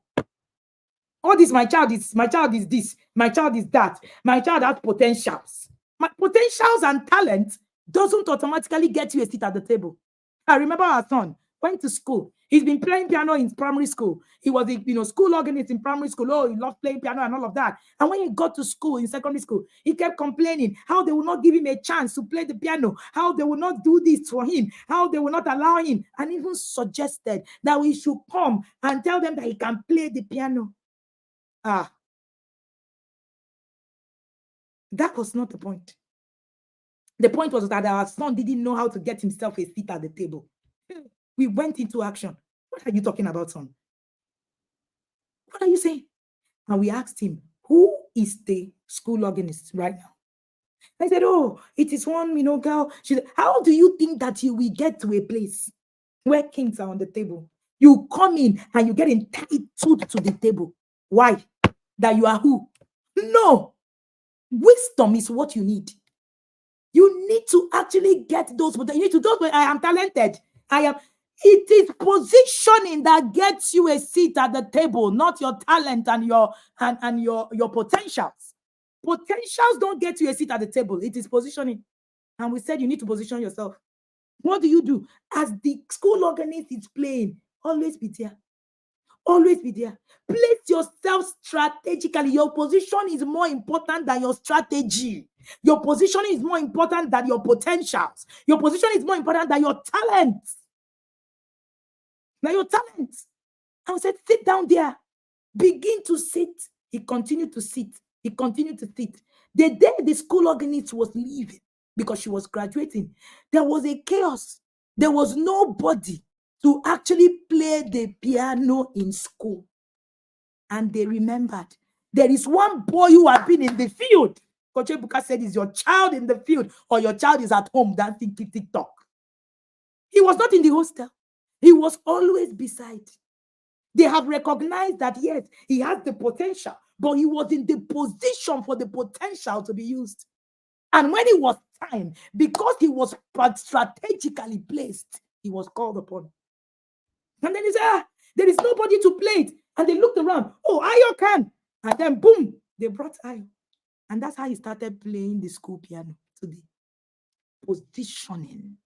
Teach your children how to get a seat at the table. Stop going to school to fight for your children. What is that? Stop going to school to go and fight all the teachers. If your child has a problem with the teacher, teach your children how to be in the good book of a teacher. There is a doing in it. Favor is a skill. It's not a prayer point. There is a doing in it. We told our son one of those days when he said everybody uses me to actually, mark. We say it's only useful people that are used. Position yourself. Position yourself. Stop fighting. This person doesn't like my child. In primary school, our son came back and said, oh, there's a particular teacher who doesn't really like him. And we told him, I said, you are not ice cream, my dear. Everybody will not like you. Stop this thing. Everybody won't like your child. There are people who are listening to me now who don't like me. It's fine not to like me. I'm a leader. I'm not ice cream. Even our children, there are times they don't like me or their dad. In fact, today there was a conversation that happened in my home. And they said that, daddy gets it. This part, mommy doesn't get it. So right now, the mommy doesn't get it book. And it's fine. I'm not ice cream. I'm not ice cream. When you can like me, it's okay for you not to like me sometimes. And I tell the parents in the inner circle, when I finish one-to-one webinars, I say, it's okay for you not to understand it. When the time comes, you will understand it. And it's okay. It's fine. Just be valuable. And we kept telling our son, be valuable to this teacher. Be valuable to this teacher. Just be there. No, you are going to say, no, what is it? The child, the mental health. I know all that. I understand it also.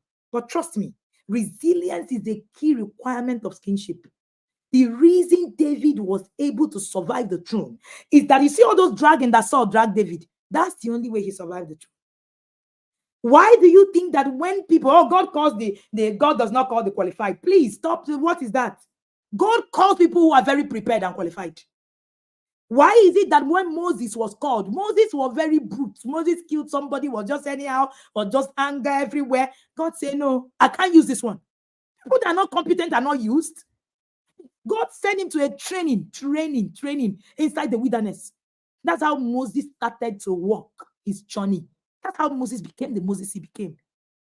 And we just say, God does not call the qualified. It can be anyhow they call you. It's a lie. You cannot be anyhow and you'll be called. There is a process to call him. And we told our son, you will understand from this setting that everybody won't like you. And it's fine. It's okay.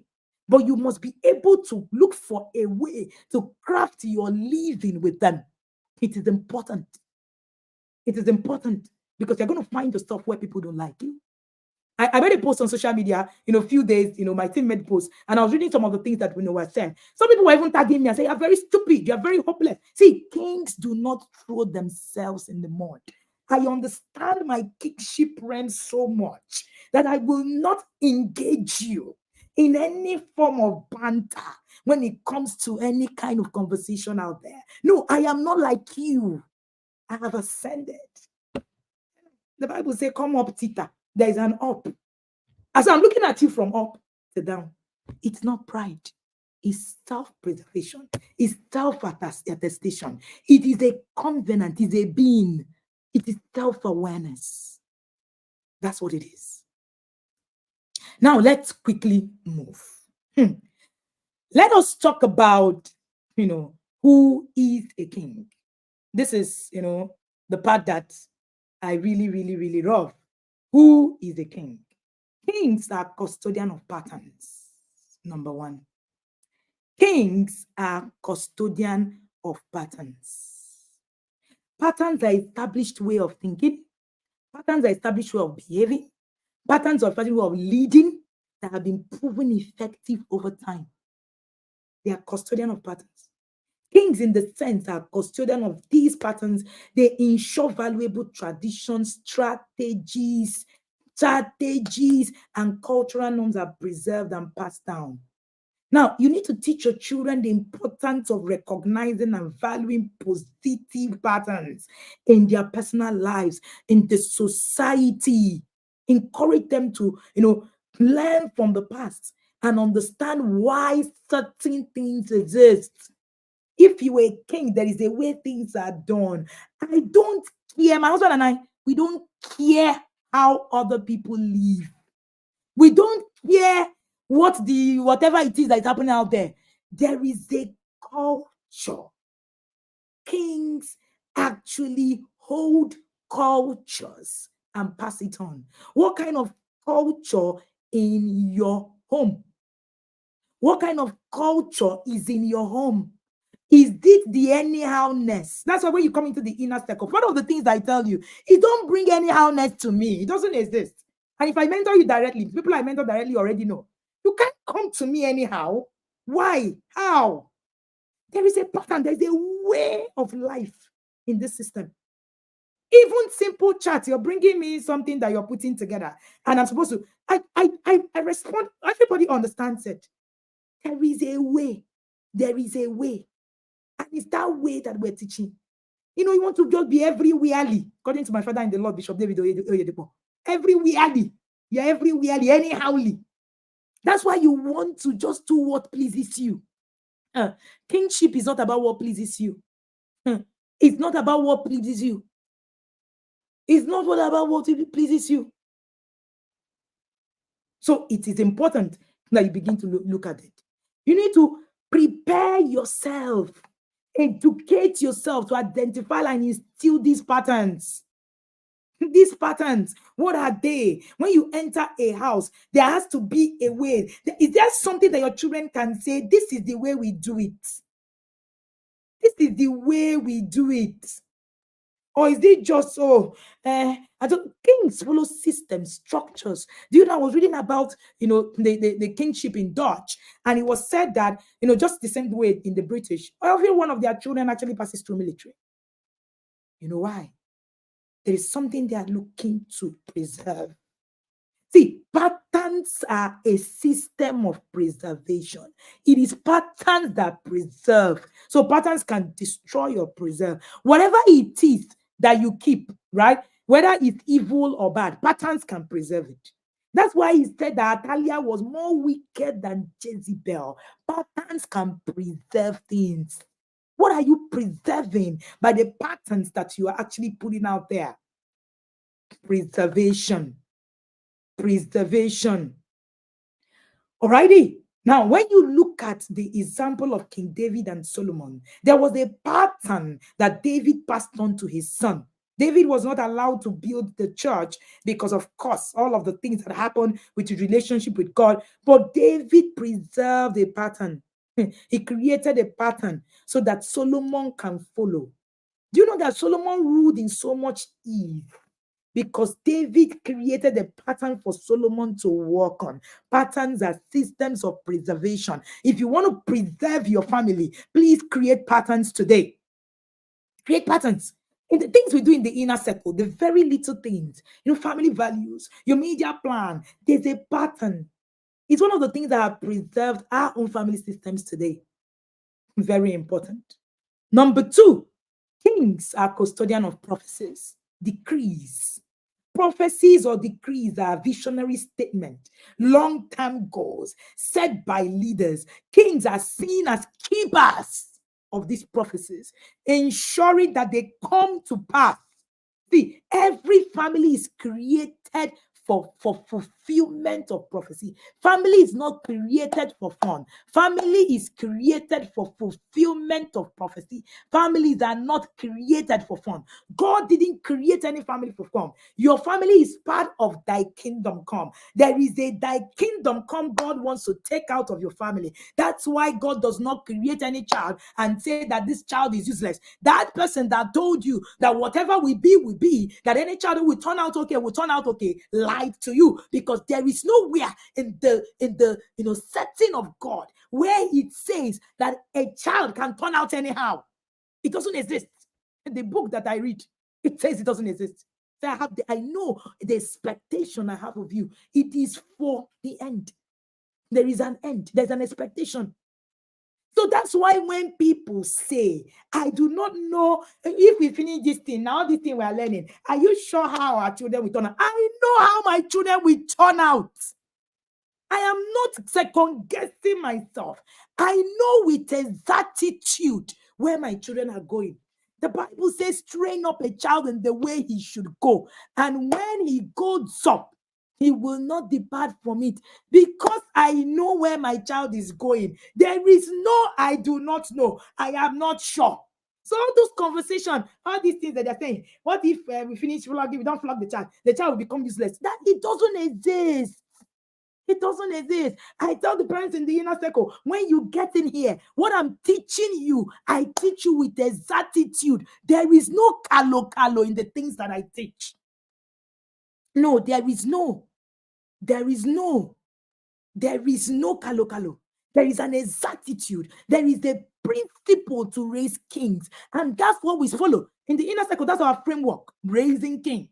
Those who make them and those who sit at the table with them. That's our framework. That's the framework we use. There's an exactitude. When you get to a certain realm in parenting, kingship, you understand that there's an exactitude to where you're going. You are no longer in the place where you are now asking, are you sure? Are you sure it will happen? Are you sure it will not happen? No, we're not talking about whether we are sure or not. We are in the process. Is it perfection? No. It's not perfection, because I understand there's a plan for my family, that my children and myself are part of that ultimate plan. My family knows what we are called for. Do you know what your family is called for? Because families are created for fulfillment of prophecies and not for fun. What is your family created for? If you understand it, you will pay anything to make sure that your family fulfills that prophecy. Anything at all. So kings are custodian of prophecies, right? Prophecies are not mere confessions. Prophecies are covenants. You must move from confession in your parenting to walking in covenant. Kings don't confess, they covenant. Kings don't confess, they covenant. They make decrees. Have you ever seen any king wake up and say, I'm a king? Have you ever seen a king wake up in the morning saying, I'm a king? I am the one that is in charge of my community. And no, kings don't confess. They make decrees. They covenant. That's what kings do. That's what kings do.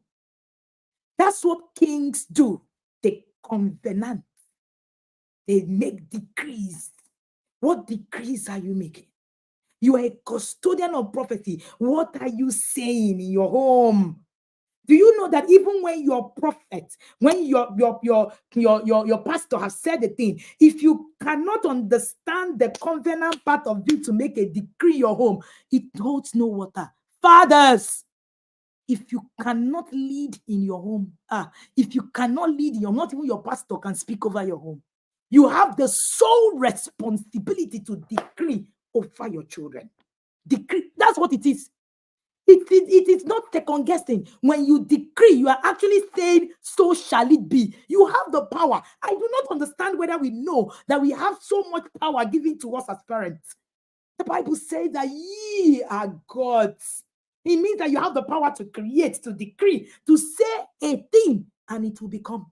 That's what a decree is. So why are you afraid? Why is it that you don't know where your children are going? Why is it because you just had a little mishap? It took 80 years for the messiahness of Moses to come out. 80 years.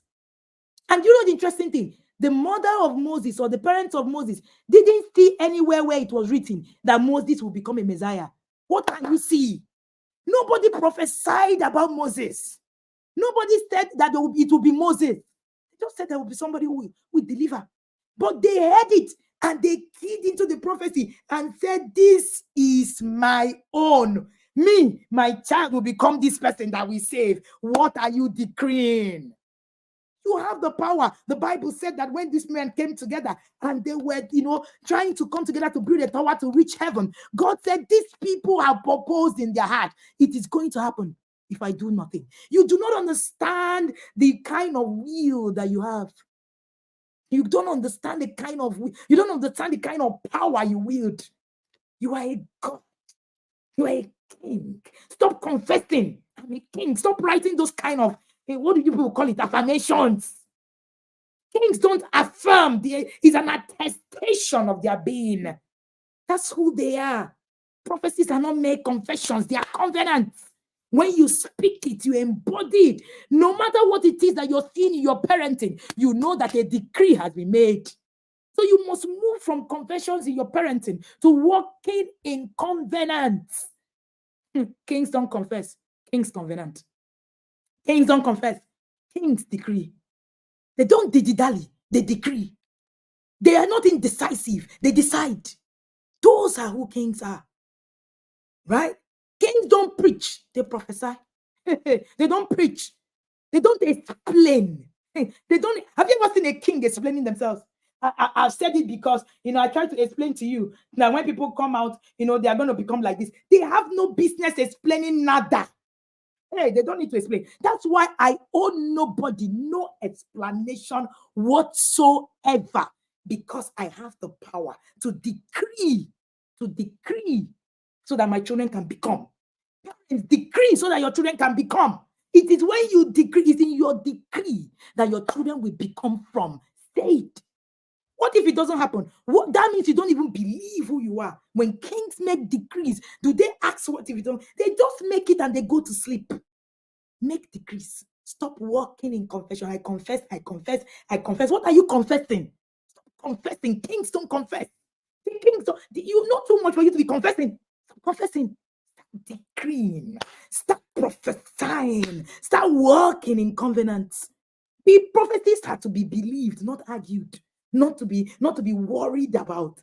When you actually understand prophecies, you're thinking to yourself, okay, this is a prophecy, I'm walking in it. You don't argue in prophecy. You don't sit down there and say, this one that coach is saying, oh, she's saying it because. No, if you understand it, you begin to walk in the realm. That's what helps you to now see that prophecies will be fulfilled. That's when you now bring in knowledge. That's when you now bring in experts. That's when you now bring in reading of your books. And you begin to study, and you begin to look at that decree, and you begin to say this decree is going to come to pass. There are so many things we have decreed, my husband and I, and we have seen it come to pass, literally, in literal terms, about our children. Kings don't confess. Kings decree. Kings covenant. Walk in covenant. There is an exactitude that decrees come from. Decrees don't come from uncertainty.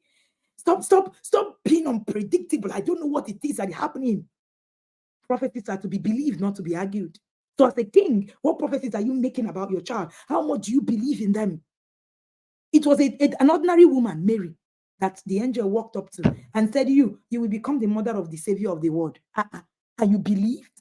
She believed it so much that she confessed it when she saw that there was a problem in a place where there was, wine, something, wine not being enough. She said, I believe that my son is a savior. She has never seen him do a miracle. And she went to him and said, because I know. So much belief. Do you guys read your scriptures at all? So much belief. The only thing you read is spread the rod and spoil the child, and that's it. Let us bring the rod. I hope you have bought 4mm. According to Kochebuka, Rhodians Association of Nigeria. I'm sure that at this time, nobody is a Rhodian anymore. Right, but let's go. It's a very scriptural example of kings being custodian of parents and prophecies is King Hezekiah. The prophet Isaiah brought, a prophecy to him.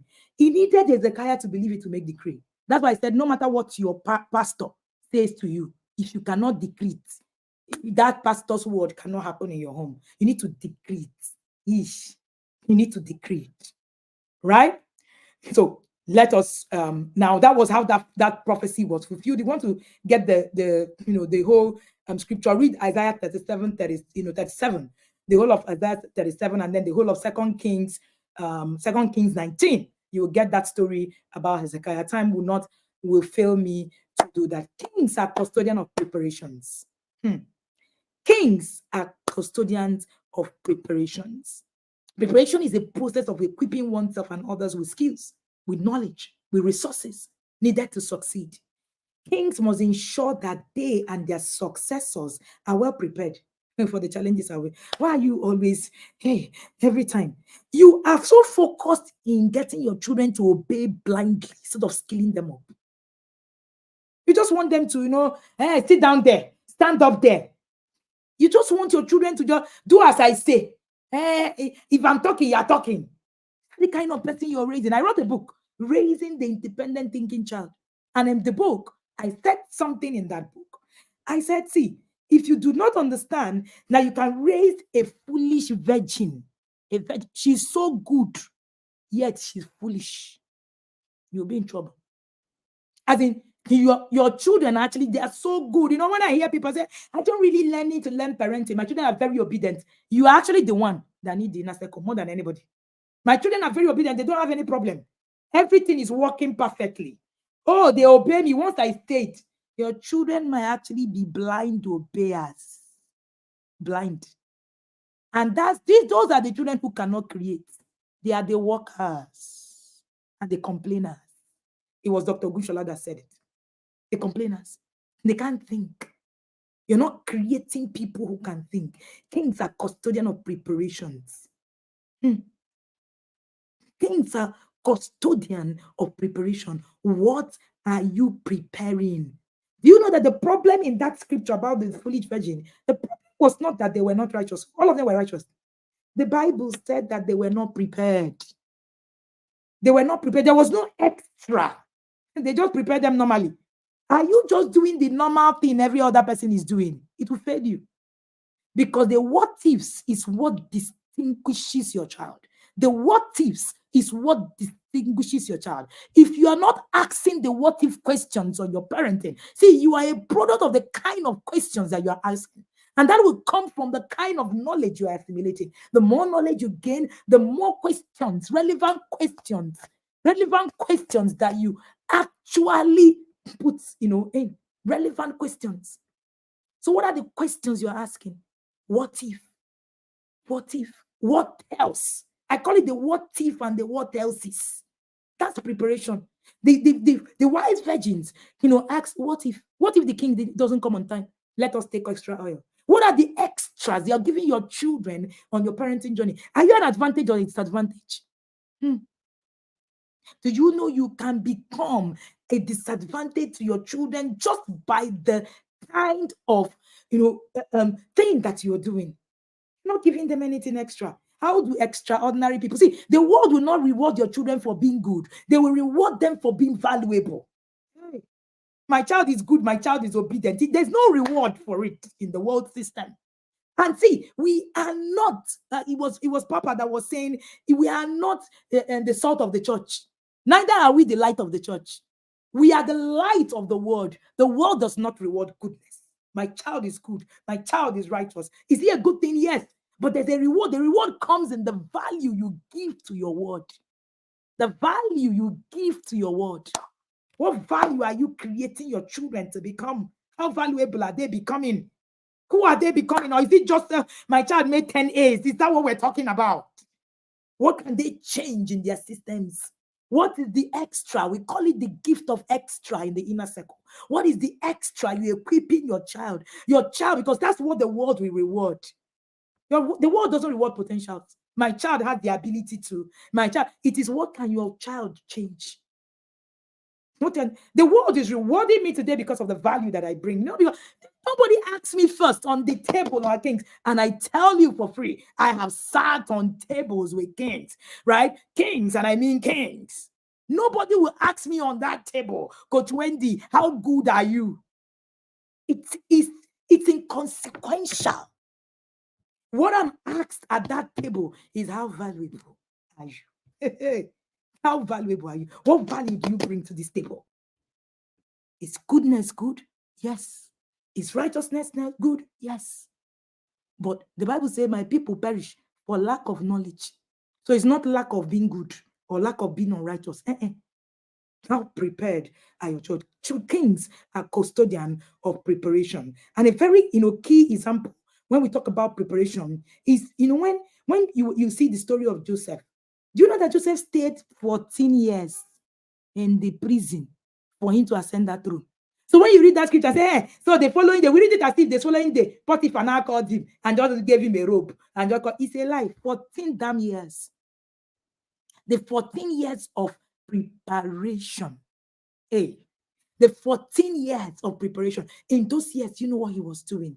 The Bible said that he was making room. He told the person he told the story. He told the meaning of his dream too. That was his value. Oh, Joseph ascended the throne just by being favored. It's a lie. Favor. It is actually a question of the value that he was producing. See, Joseph had value to offer the king. That's why Joseph was able to sit at that table with king and become a king. He was prepared to sit there.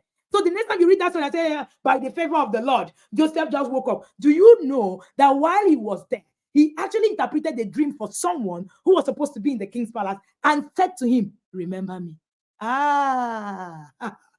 You're raising children who do not understand how to connect with people, who do not understand how to stand out and say, hey, remember me.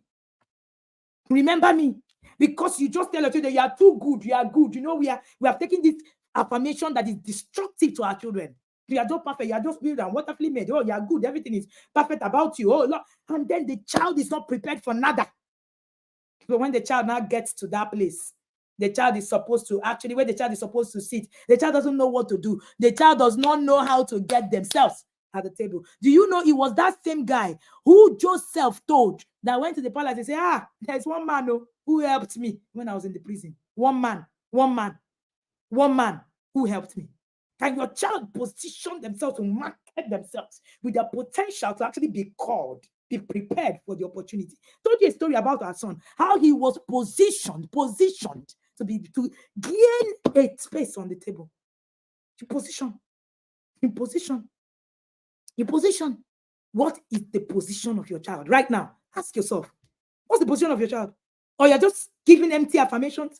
Kingship is not about affirmation, it's about attestation. What can people attest about you? Stop affirming. It's not about conversation, confessions. It's about covenant. What can people see? Strategic. Stop reading the Bible upside down. Now the Lord will favor my children as he favored Joseph. Oshe, Joseph that went through rigor, went to position himself. He did not only pray. There were too many things that Joseph needed to do to become that king. When you read the scripture, pray for the Holy Ghost to show you the things that you cannot see. The invisible things you can't see. Stop reading it so that the logos will not kill you. The Bible says the letter kills. It's the spirit that gives life. It's the spirit that gives life. Now, the last thing is that custodian of platforms. Kings are custodian of platforms.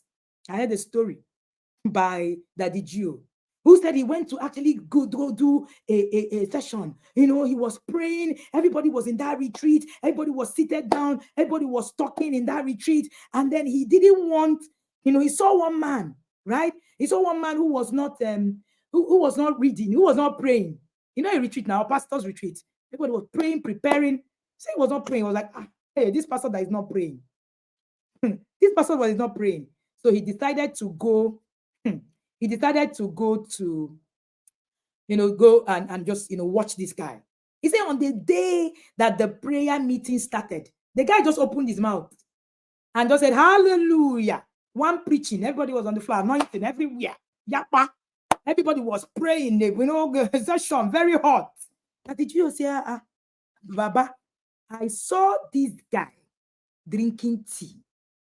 I saw this guy playing golf. How come he had so much anointing? What happened? He said God told him a grandfather has paid the price for him. Kings are custodian of platforms. The biggest inheritance you will give to your children is a platform. The biggest, there are some things that my children will not struggle with.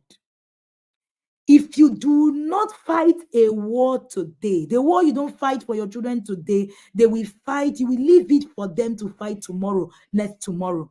Why do you think? Why do you think that somebody like Moses, who was a very powerful man, very meek, the Bible said that Moses was very meek. But do you know that Moses had anger issues? Why? He was a Levite.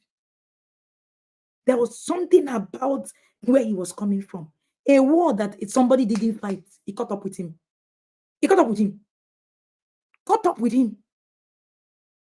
Most times when you are looking, hey, I'll do anything. What you're doing is generational. It's generational. It's generational. I was privileged to sit with the Archbishop's son, Benson Idahosa. And I sat with Bishop Thurb, sat down with him in his home in Benin City. And I was, listening to him.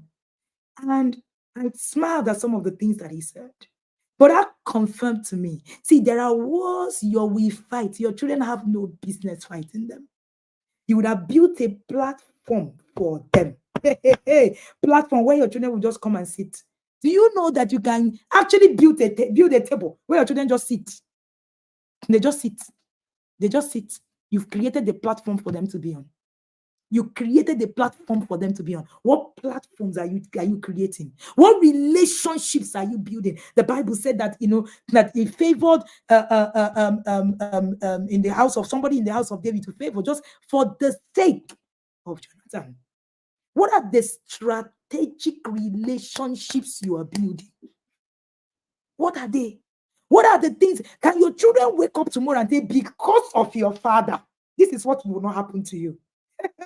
What platforms are you erecting? You think it's about building houses, making money, storing them? It's beyond that. It was Coach Chukwemeka, God bless him. That was my younger brother, who actually shared about wealth creation in this conference.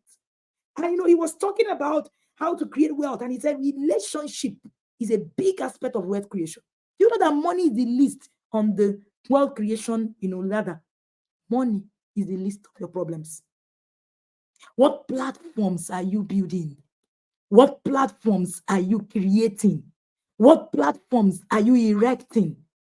The biggest inheritance you can give your child is a platform. I was having a conversation with our first speaker, Bishop Oyedepo's son. That's Pastor David Oyedepo Jr.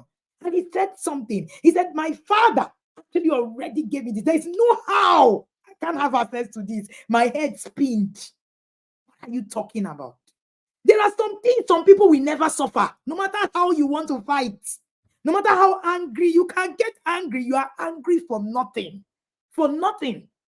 What platforms are you erecting?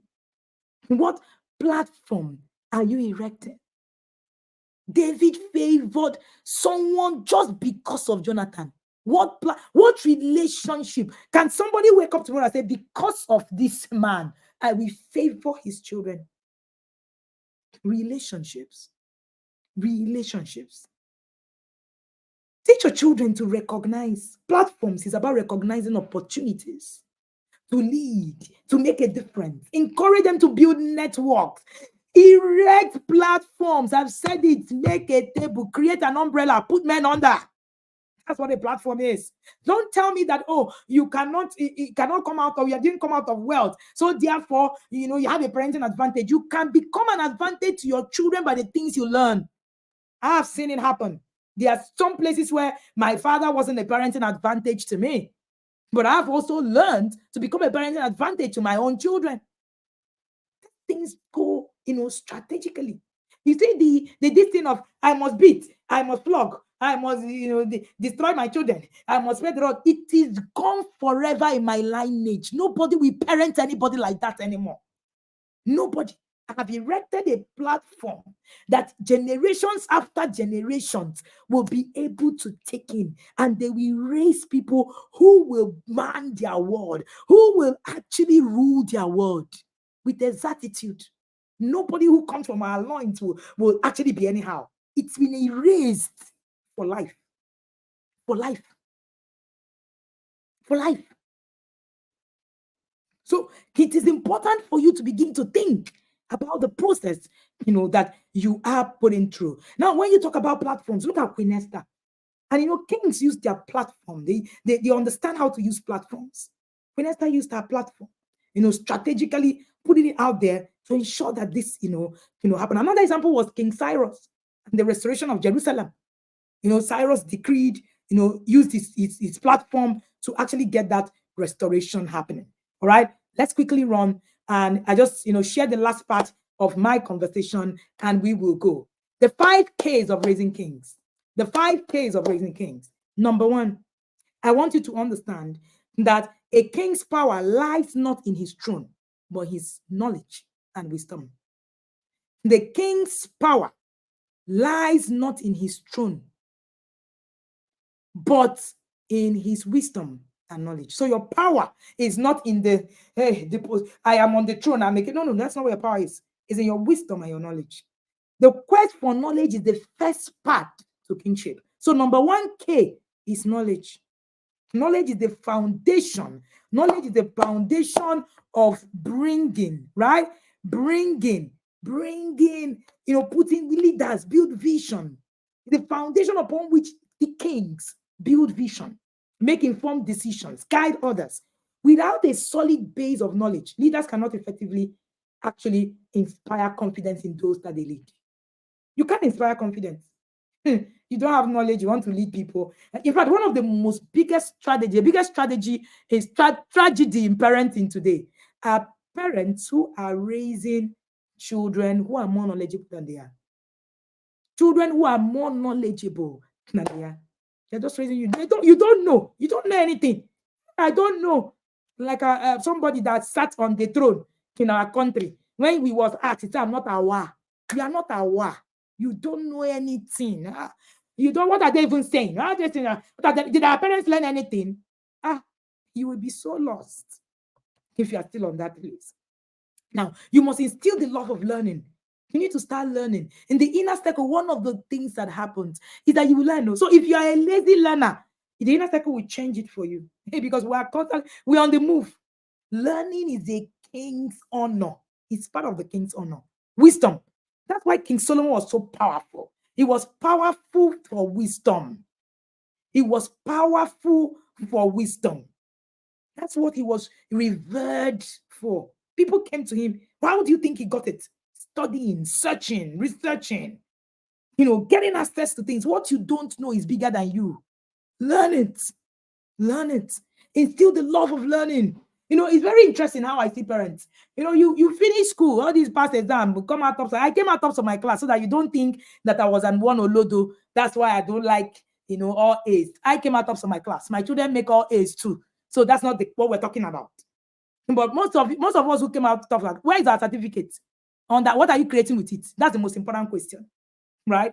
But the love of learning, part of the things that we actually teach is that you need to continuously learn. I have seen many parents who say, oh, I love to learn. I love to learn.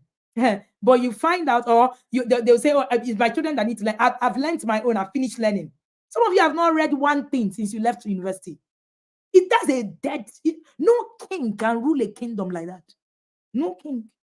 No king. No king. How can you be that person who is not learning? You're just on the move. You're just on the move. You're just, anything goes. And you say, hey, now I've done my own. Since I finished first degree, I don't have any, nobody should please disturb me. I'm not learning anything. You don't have a library. You don't have, what's Coach Omalala that said, why are you keeping a visitor's room when you don't have a library? Is your home created for visitors? When you get to our house, every corner has a library. Every room has a library. Every single room. Every corner, there are libraries. There's a place where you will sit to walk to. We can be in this house and there will be 10 people doing live classes because there are corners everywhere where everybody can sit, learn, read. If you don't read, in the inner circle will chase you out. So if you are coming, all these revenue, I'm coming, I'm booked. Better be serious. I wear my VC cap when you get in. All right? Okay, let's move. The second K is kindness. Empathy and compassion are the crowns that a true leader wears. You cannot create without empathy. You cannot create without empathy. Yes, I usually say that a home without a library or a study room is a burial ground. Don't make your home a burial ground. A home without a library or a study room is a burial ground. It's dead. It's dead. I grew up with a father who had a library all through. One of our rooms was always a library. It's dead. All right. So, empathy. Be empathic. Be empathic. In all this, you don't teach your children how to actually empathize, how to get into people's, eyes. Your children can create. One of the reasons the Intentional Parent Academy came up is from the place of empathy. If you're not empathetic, you cannot create. You can't build. You can't write. You cannot. You cannot. It is important. Now, it's important to build trust. That's what build trust. It's important for you to actually learn it and be able to, why do you think in Nigeria we have a problem with creativity? Because we lack empathy. Our parenting robbed us of empathy. So we cannot look at a problem and say, I feel these people. Because that's where you create from. That's where you create from. You create from, I feel this person. How do I find the solution for this person? That's where you create from. Problem solving. We can't solve a problem. We are just, at the top, jumping. I know our conversation on social media is very mundane, very, very lack of substance. What did they have? I do what it is I like. Hey, we just talk anyhow, do anyhow. And then when you talk, you say, allow me to do what I want. Do what I want. Empathy is very important. I was looking at a part, of this conversation, and I saw where I was reading about Jesus, about creating, those who sit at the table with King. Do you know that when Jesus came, he created the table and put men on it because he needed men on the table? What do you think he did with the 12 disciples? That was him raising people who sit at the table with kings. He knew that he couldn't just be a king just by himself like that. He needed men who will sit at the table. Jesus created men. He raised men. Men, who are you raising? As you're raising your child, raise men. Raise men. Raise men. As you're raising that king, raise men. So teach kindness. There are a lot of ways to teach kindness. Helping with chores. Get them to do chores. Peer support. Get them to support people in the community. Get them to volunteer. Get your children to work. Holiday jobs. Why are your children at home? You have a 13-year-old who is at home. Why? What happened? Our son went to learn how to bend iron 2 years ago. He was only 12. 2 years ago, he was bending iron in an iron. He doesn't want to become an iron bender. No. I want him to understand and build system of understanding the process, resilience, empathy. There's a lot to parenting. There's a lot to parenting. All this, oh no, my children cannot. My children cannot enter. They cannot do this one. They cannot do that one. How do you create for a system you know nothing about? Some of us who are in the middle class, we have shielded our children so much that in that system, our children cannot learn anything. So our children are just inside our mansions. How will they create? You're raising people who become workers or people who consume the one that you have already made. They can't create because they don't understand how the world works. How do your child create in a world they don't know nothing about? Why? Children don't even know their environment. They don't know how much anything costs. We share. They don't know how much anything costs. They're just in their house. There's no form of empathy instilled in them. Nothing. They don't even know what is happening out there. They can't even trek. I remember when there was the Russian war. There are some people that I know, acquaintances, their children couldn't walk from one place to another. The war caught up with them. You just say, I know my children will not school here. So, they don't really learn they don't need to learn how to do all the systems. They will be so caught up. And then when they finish, they will come back and then they will become people who will work for the kings. Even though that you think that you have raised a king. You're raising a peasant, if that is your mentality. The next K is know-how. Developing skills, competencies, right? Effective decision-making. Right? Adaptability. Can your children adapt? Can your children be anywhere? You're putting them in a place where they cannot even learn anything. Kings have diverse skills. They are better prepared to handle variety of challenges. They develop practical skills. They develop confidence. It is in competence that children develop confidence. If your child is not competent, they can't be confident. Teach them what to do. Your children don't know how to iron, but you are there. My children cannot iron. It's too heavy. I saw someone in a comment in one of the sessions. How can a 4-year-old be cooking? That's why we're always late in Africa. And then the next thing we start praying, oh Lord, the years that the cankerworm have eaten. You heard Uncle Stella, you are the cankerworm. There is no cankerworm anywhere. You are the cankerworm. A 4-year-old cannot cook. Meanwhile, when you are watching Chop Junior, your 4-year-old can scroll everything. Chop Junior, you see 4-year-olds cooking. How did they get there? My own 4-year-olds didn't even cook. My children started cooking at about age 6, 7. But I know yadas right now. Their 4-year-olds are making complete meals. 5-year-olds. Go to developed nations. But we are very quick to say we are better than them. We're better than them. Oh, everything that they've done. What are you saying? We're better than them. We've been. Who told you you're better than them? You've not even left the shores of your backyard. You have concluded that you're better than the people raised in developed nations. Like how? Are you better than them?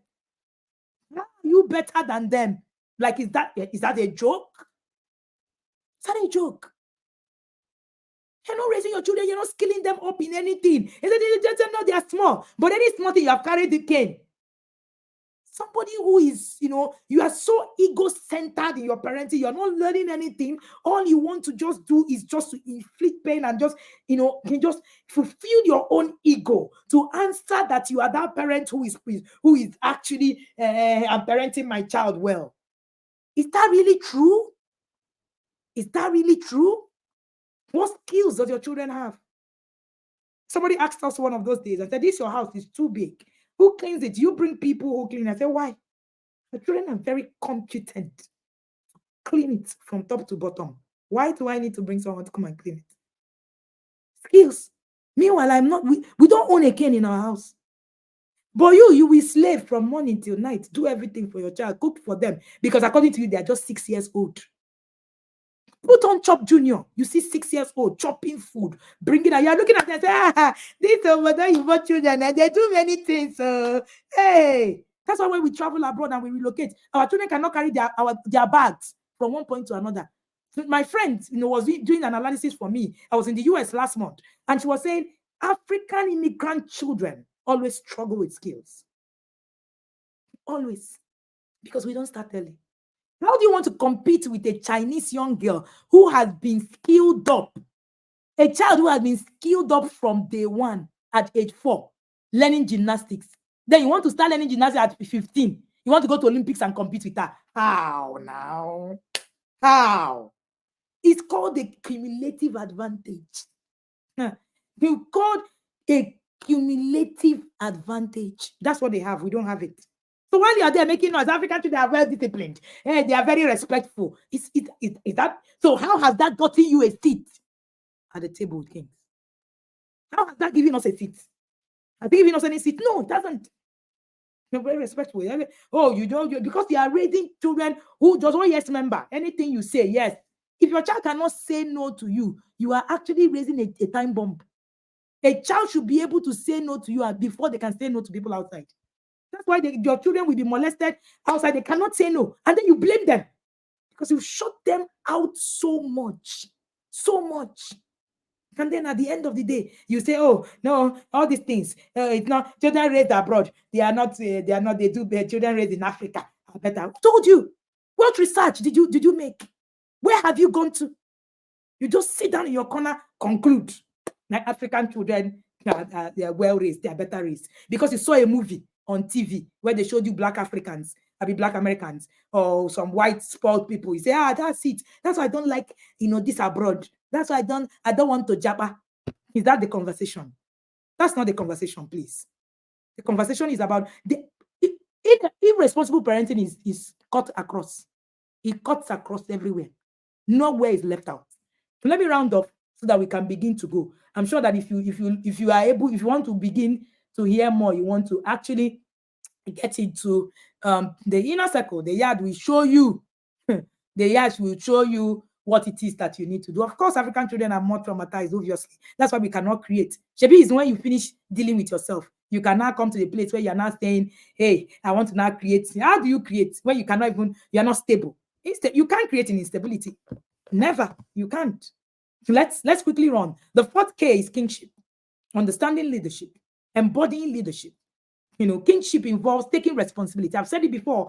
Kingship is not a prayer point, it's a responsibility. It's about guiding others. It's about making decisions, right? It's about making decisions. It's about embodying the qualities of integrity, the vision, the service. A good leader is decisive, resilient, inspirational. Kingship.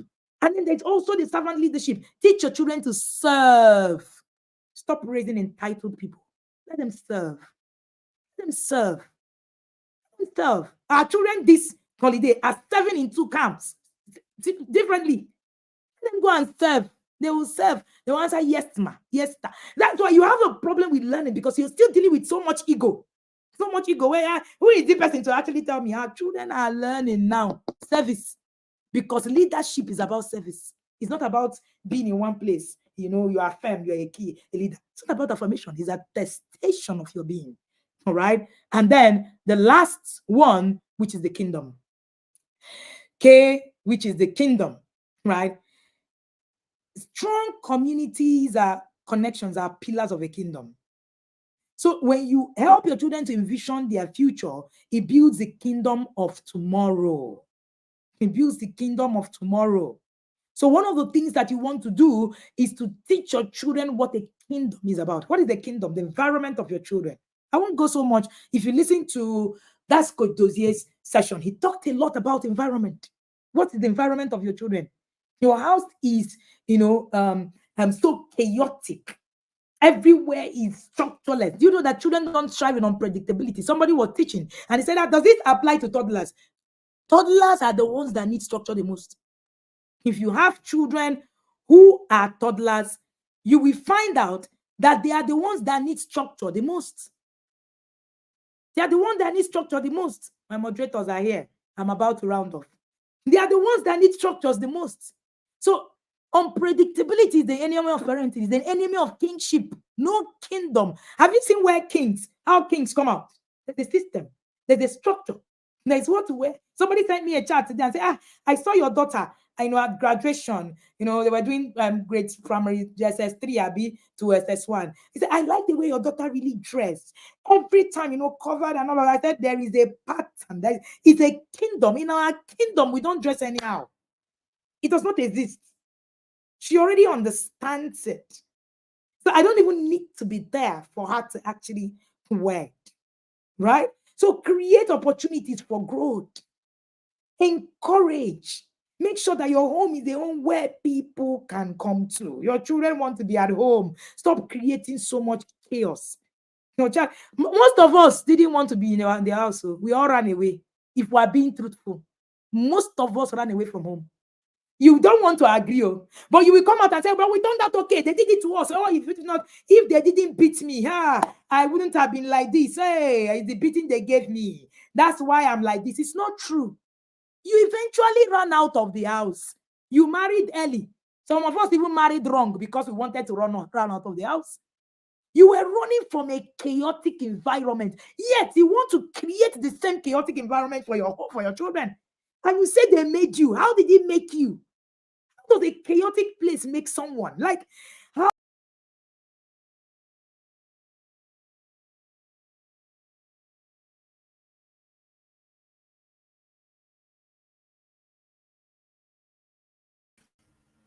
Okay, so I can't find Coach. I think we lost her. Okay, can I be heard? Yes, clearly, all right, ma'am. All right, I went up for a bit. All right, create an environment that even anything that happens, your children will want to be back in that environment. Don't make an environment so chaotic. All right, can I still be seen? Can I still be seen? Yes, ma'am, and heard clearly, ma'am. Can I use? Yes, Coach, we can hear you and we can see you. Okay. There seems to be a network problem, but yes, it's been a very... Coach, you are back. We can hear you. Yes, we can hear great. you. Okay, great. So let me just round off, please. All right. So encourage your children, create opportunities, make your environment, what it should be. I in my book, that is Connect to Correct. I was writing about how the kind of correction we all received was something that, it messed us up, and yet we want to repeat it. Why? I do not want to create an environment that doesn't allow my children grow. I don't want an environment where my children will want to run off from home. No, I want my children to actually be happy being in my house. Create an environment where, see the prodigal son, he had a natural environment. That's why even though he ran away, he still came back. He said, you see where I'm coming from is better than all these things. So let me go back to my house. Most of our children will rather die where they are than come back to your house. You rather died where you were than come back to your house. Some of you, when you went to university, you stopped. In fact, communication is, hello, how are you? Yeah, I'm okay. A parent reached out to me and said, they thought I've not been picking her course since she went to university for the past 2 months. I say, Ma, she has run away from your troubles and she has found peace where she is. I'm sure. She was like, Coach. I said, the girl does not want to be there. So your community, your connections, your future vision, time will fail me to actually continue to have. I love to talk. I love to teach. I am passionate about parenting. I can talk to you for 5 hours, but unfortunately, I will not. No, it is impossible to do that. The conference has ended. We had 7 years, speakers everywhere. Then what next? That's a question you should ask yourself today. What next? Okay, fire everywhere, Rema. If you do not have a system that helps you to stay accountable, trust me, you will not be able to implement nada. You will hear it though.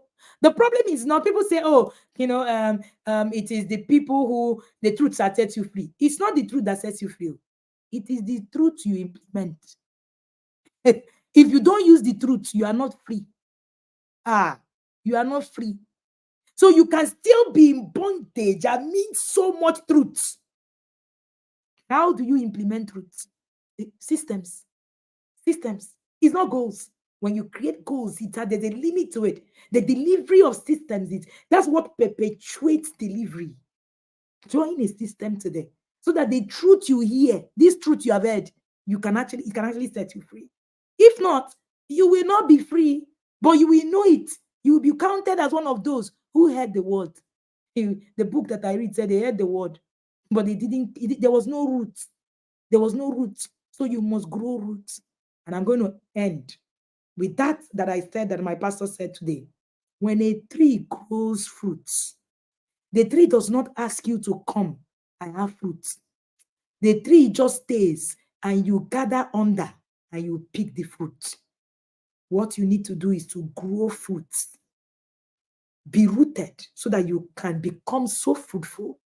You become an experience, because do not forget, kingship is an experience. Kingship is not in the promise, it's a prophecy. Kingship is not a confession to be made, it's a covenant to be walked in. Kingship is not an affirmation, it's an attestation of your being. Thank you very much, everybody, for being here. I want to say thank you again to the moderators and the speakers. Over to you, moderators. I think that that will be it for us today. Thank you so much, Coach Wendy, for all the fiery darts you fired today. It hit me. It hit me. Chizirum, please, if you can find your voice, please speak. It hits me. Especially when you said some of us ran away from home. Some of us even entered into wrong marriages because of the kind of environment that we grew in. Thank you so much for giving so much value tonight. All the inner circle parents that are here already get it. This is what we get every time. This right here is what we get weekly. This right here is what we get monthly. And this right here is what we get daily. And so if you want to feed from this every day, if you want to eat from this fruit every day, you should run to the inner circle. Indeed, you should run to the ark. Chizirum, any words? Obviously, this is quite huge. I don't think anybody listening to Coach Wendy, this is no longer a joke. This is not a joke. If you think this is, let me hear what she wants to say, please delete Coach Wendy. These words today, they are so powerful that it pierces the bones and the marrows. She said something, Coach, you said something about parenting is, the way I put it, the greatest institution that can improve you to the highest level. And it's a covenant with God. You are in a covenant with God. That means when you pay attention to the kingship, what I picked there is parenting is a kingly role. It's a noble role. Because when you are in partnership with God, what kind of nobility are you looking for? It's the highest level of nobility you can ever attain. So imagine paying attention to do the things according to the instruction, that there is an instruction to follow, to be able to raise kings, which you are the first king to raise yourself, to be the king who will raise other kings and create tables where other people. I mean, this is so deep. This is so deep that it is not for the light-minded people. So I'm not going to even be shouting for everybody to come in. It is for those who are serious, those who really want to do this thing exceptionally. They are coming in. I am so certain those people will come, as they have already come. More of them will come, because we need this kingdom. Because we need a friendly kingdom beyond the kingdom of the home. We need kingdom elsewhere. Everywhere our children go, they should find other kingdoms that is friendly, where they can thrive. So, Coach, this is deep. I don't know what the audience is getting out there, but this is personal to me. My wife and I were just here. The audience is ablaze. The audience, the comment section I can is see it. ablaze with so I can many see it. comments. I can see Someone said, I am dazed. Someone said, this is Rema. As a matter of fact, so that person that said I am dazed, I think the person was talking about me. It's probably me that posted that comment. I am dazed. I am dazed. Coach Wendy said something. She said, a king's power does not lie on his throne, but in knowledge. Bible says that with wisdom and stability, that's how you build your kingdom, with wisdom and stability. So a king's power lies in the knowledge that he has. What are you impacting? What knowledge are you impacting your children with? Thank you so much for tonight, Ma. We can go on and on. We know it's already past 10. We can go on and on and on. And we can't get enough of you, ma'am. We cannot get enough of you. Thank you so much, ma'am. And thank you for the opportunity to moderate on a global stage. Thank you, ma'am. Thank you for creating that you set the stage. Thank you for heeding to the call. And thank you for being that king maker. I can attest. You are a king maker. You raise kings. You've created tables. You are a tree. We don't need to say, oh, you don't need to shout and say, let us come and plug. We sit and we plug and we eat. Thank you, ma'am. Thank you again and again. Cheesy room. Should we continue for tonight? Should we go on and on? If you are not in the inner circle, I think you're building a shanty. Leave it. I leave it at that. If you're truly raising let me say it this way. Let me say it this way. You see, this you can, if you really paid attention to this session, there is a feeling you will have, and I am so certain that while listening, you will never ever think of the challenges, the problems. You are in a presence. There is a presence that beholds you when you're listening to this kind of knowledge. And this is what happens in TIP, that you will be engrossed with this kind of knowledge for 365 days. You know, one of the things that got my attention to TIP is when I heard 1 year subscription. I said, what is this? Because I know that when people say, let's do a 3 days program, and then within the 3 days program, they now tell you there is another level of program that is going to take a longer time. Look at that person. There is something that person has to offer. Because if you are empty, you can't be pulling people for a longer time. You are going to run out. They will find your emptiness because time reveals, you know. So staying for 365 days is a whole lot. And I have experienced it for 2 years. And I could see that this is not an emptiness. Thank you very much, Chizuru. No moment where you're going to learn like this. Yeah. Hello? Can you hear me? Yes, we can hear you. We can hear you. Thank you very much, Chizurum. There is a wholeness. There's so much to glean from in the inner circle, and you want to be a part of it. Yes, how has this session left you? As a matter of fact, how has the last 6 days left you? How are you feeling? Audience, are you still there? The comment section is still buzzing. Some are saying, Coach, please continue. Join the inner circle. Yes. You have to continue. Thank you so much, everyone, for being a part of this amazing 7 days conference, which came to you free of charge. Coach, do you have any last word? I know you, please, do you have words for us? What do you have to say? I just want to say a big thank you to every single one of you for making this conference a reality again. We've been on this conference for 7 whole years, and we have showed up for 7 years. Consistency is the realm of kings. When you ascend kingship, You become consistent without having to struggle. That's what we bring to you here. The place of consistency with no struggle. You know, in my father in the Lord that will say, virtue didn't leave me because I didn't do anything. It is a platform where things have been, put together with so much grace and ease. Why? Because so many structures, systems have been built. I want to say thank you to the structure called TIP. Someone was looking at me two days ago and said, you're not even feeling like you're doing anything. I smiled. Blood has gone into this. Sweat has gone into this. Money, we don't want to talk about it. We currently have a staff who is currently in the hospital. Last year we had a staff who was also admitted during the TIP annual conference. We always have that.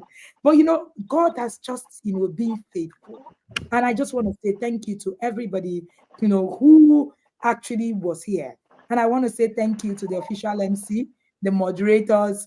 All of you were just so amazing. Somebody said, Coach, you didn't even come out for one time. I said, that's the system we're talking about. And I want to say thank you. My heart blesses every single one of you, the TIP team, the inner circle parents, and to you, the audience who sat down from day one to the final day, listening to us, and being able to run with it. If there is no fruit, you will not come to pick the fruit under the tree. However, we also understand that you need to walk with your leg to the tree, right? So we want to say thank you to you for coming to the tree to come and pick the fruits. We are grateful. We are grateful. Somebody said, did you put all the men who spoke at this conference in one room and told them what to say? I had a good laugh. There were some of the speakers I hadn't spoken to in many months, but relationships had brought us here. Some of those speakers, you can't pay $10,000 to sit in a class with them.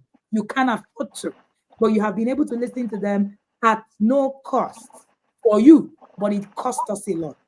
It has cost us relationships. It has cost us so many things we have done in the past. And it shows the rich, roots of things that we're able to. Nobody sets up a platform without creating systems and relationships on it. And I want to say thank you. Thank you to everybody, and shout out to my amazing bridegroomer. The husband, the governor himself, the husband of this yellow woman, yeah. If there is no husband, that man is not there. Forget this conference. Well, I was popping while conference was going on. If there's anything wrong, he's the one that he's one that will say, so you have not done this. Where are you? This one. I was just seated in one corner, like somebody who had just organized something somewhere. And I want to say thank you to you, sir. I honor you. I love you. You know that there is no me without you. And I say that with every sense of humility and responsibility. I want to say thank you to you. God bless you for ensuring that I do this. When you hear Coach Wendy, I wouldn't have done this. Trust me. It's that man that keeps saying, do you know who you are? The first time I ascended kingship, it was the governor that said to me, do you know who you are? You don't know that you are a king. I got that word. I heard it right from him. And I want to say thank you to you, sir. Been in all the sessions, almost like the Marisol Academy is on standstill, kind of. And we've been here. Thank you so much, sir. And thank you for being all. Because some people say marriage is not all that. For us, marriage is salvation. Next salvation is my marriage. And I do not take that for granted. Thank you so much, everybody, for being here. Yadas, I see you, Yada Fathers. I see you, Mr. Benjamin Wally. He's been in all the sessions. I see you, Grandmother Ina Smith. We have grandparents in the inner circle. I don't even know what to say to them.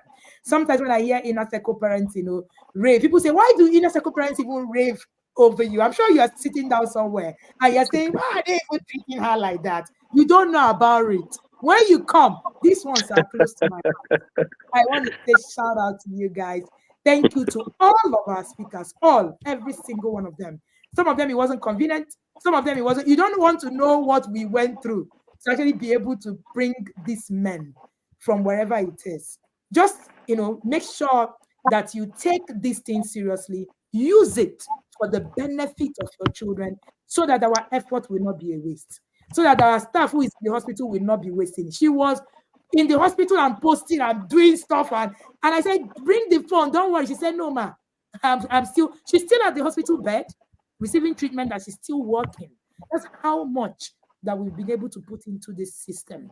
So please, I just want you to make sure that you make this, part of your process. Make sure that this becomes something you will take in. Look at all the, speakers who can join the inner circle.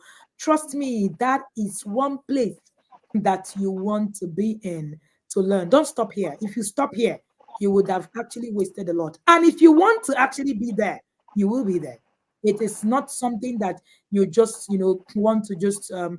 It's something that you can do. If you understand that kingship is a realm, you will begin to now, put yourself in that space, and the universe will naturally just come, at it for you. Thank you, everybody, for being here. It's been 7 years of TIP Annual Conference. We will see you again at TIP Annual Conference 2025. If Jesus tarries, we are going to be here. For us, it is once Jesus is here and we are still here, TIP Annual Conference continues. And TIP Annual Conference 2025 will be from July 21st to July 27th. The date is set. Keep it in your calendar. We don't miss. We don't slack. We are that consistent, because consistency is an attribute of God. Our God is not unpredictable. Our God is a consistent. The Bible says in him there is no variable. We are the ones that are variable. God, so if you are a God, if you're a child of God, you understand that consistency is part of the program. So you begin to build. And that's what I tell the brands in the inner circle. You build in consistency. And that's the only way you do not become overwhelmed. No, we are not overwhelmed. Somebody's saying, how do we combine it with working? You can't be overwhelmed. It's the best thing that can happen to you. Your life becomes more structured, more predictable, and you'll be able to deliver in what it is that God has called you for. Thank you again, Cheese Room and Joy. This combination has been so amazing. I enjoyed listening to the both of you. Thank you so much for being here. Thank you, and Coach. God bless you. Thank you. Thank Thank you. you so much, Coach. And we are looking forward to TIP Summit 2025. Oh, 2024 has been amazing. This is the 7th year, and yes, it has gone to the realm of outlasting. I enjoyed so much doing that voiceover for TIP. Oh my God, the outlasting realm. Kingship is a realm of consistency. Thank you so much, Coach Wendy, for showing up every single day. Someone said something in the comment section and said, she shows up in the rain, in the sun, even when her voice is gone. And I can attest to that. True. Thank you so much, ma'am, for raising this platform, the platform for raising kings, making them, and those who sit on the table with them. Thank you, ma'am, again and again. Chizuru, thank you for doing this with me tonight. The combination, like Coach said, has been wonderful. Thank you so much, sir. Thank you, Yada Father. And like yes, Coach, so, and they have a special place in heaven with my God, and it's not hype. My God told me that Yada Fathers have a special corner in heaven. If you're angry about that, you are angry for nothing. Coach Wendy, I want to take this opportunity to thank my very special moderators.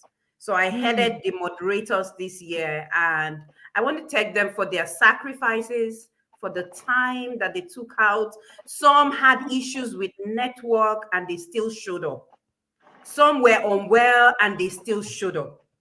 They were eager to learn and eager to moderate. I want to say a very big shout out to you all. Thank you for the sacrifices. Thank you for your sweat. Thank you for your eagerness.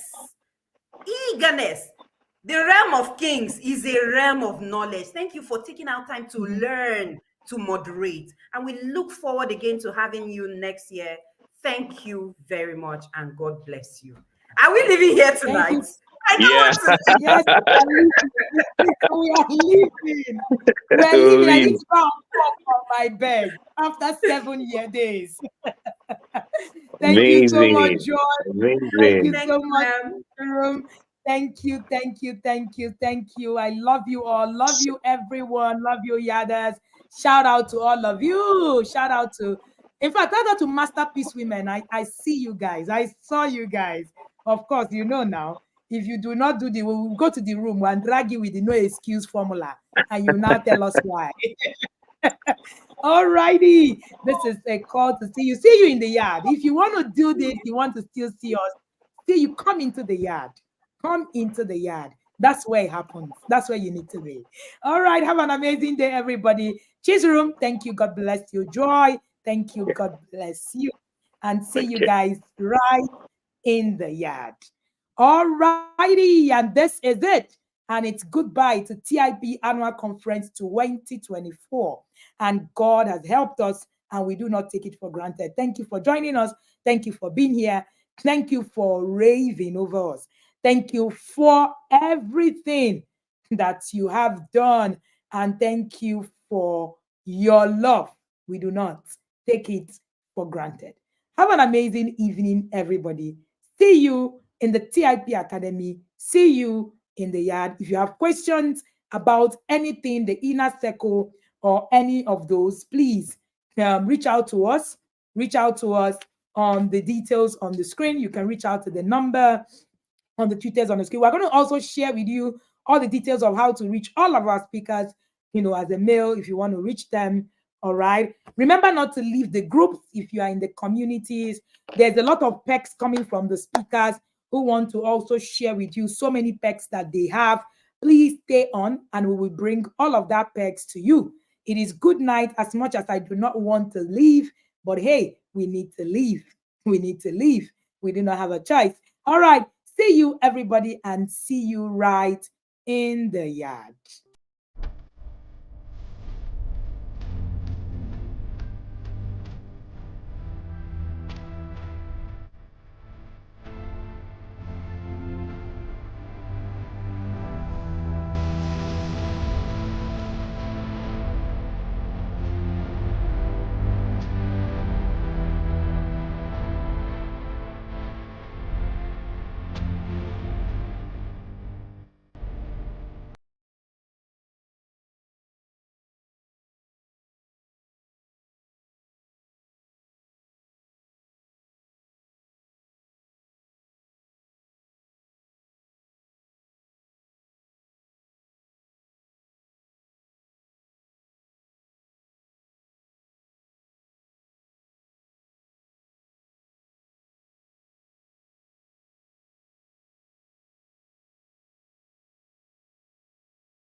we have been able to, we are gaining a lot of speed compared to before, when it was just mommy and daddy, or daddy alone running the show. Now everybody is in.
Met my husband, was a playful person.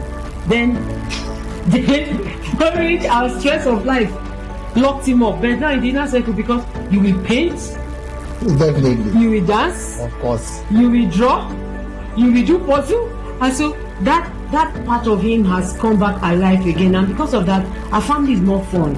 You know, our family is more exciting. Our family has a lot of energy. You know,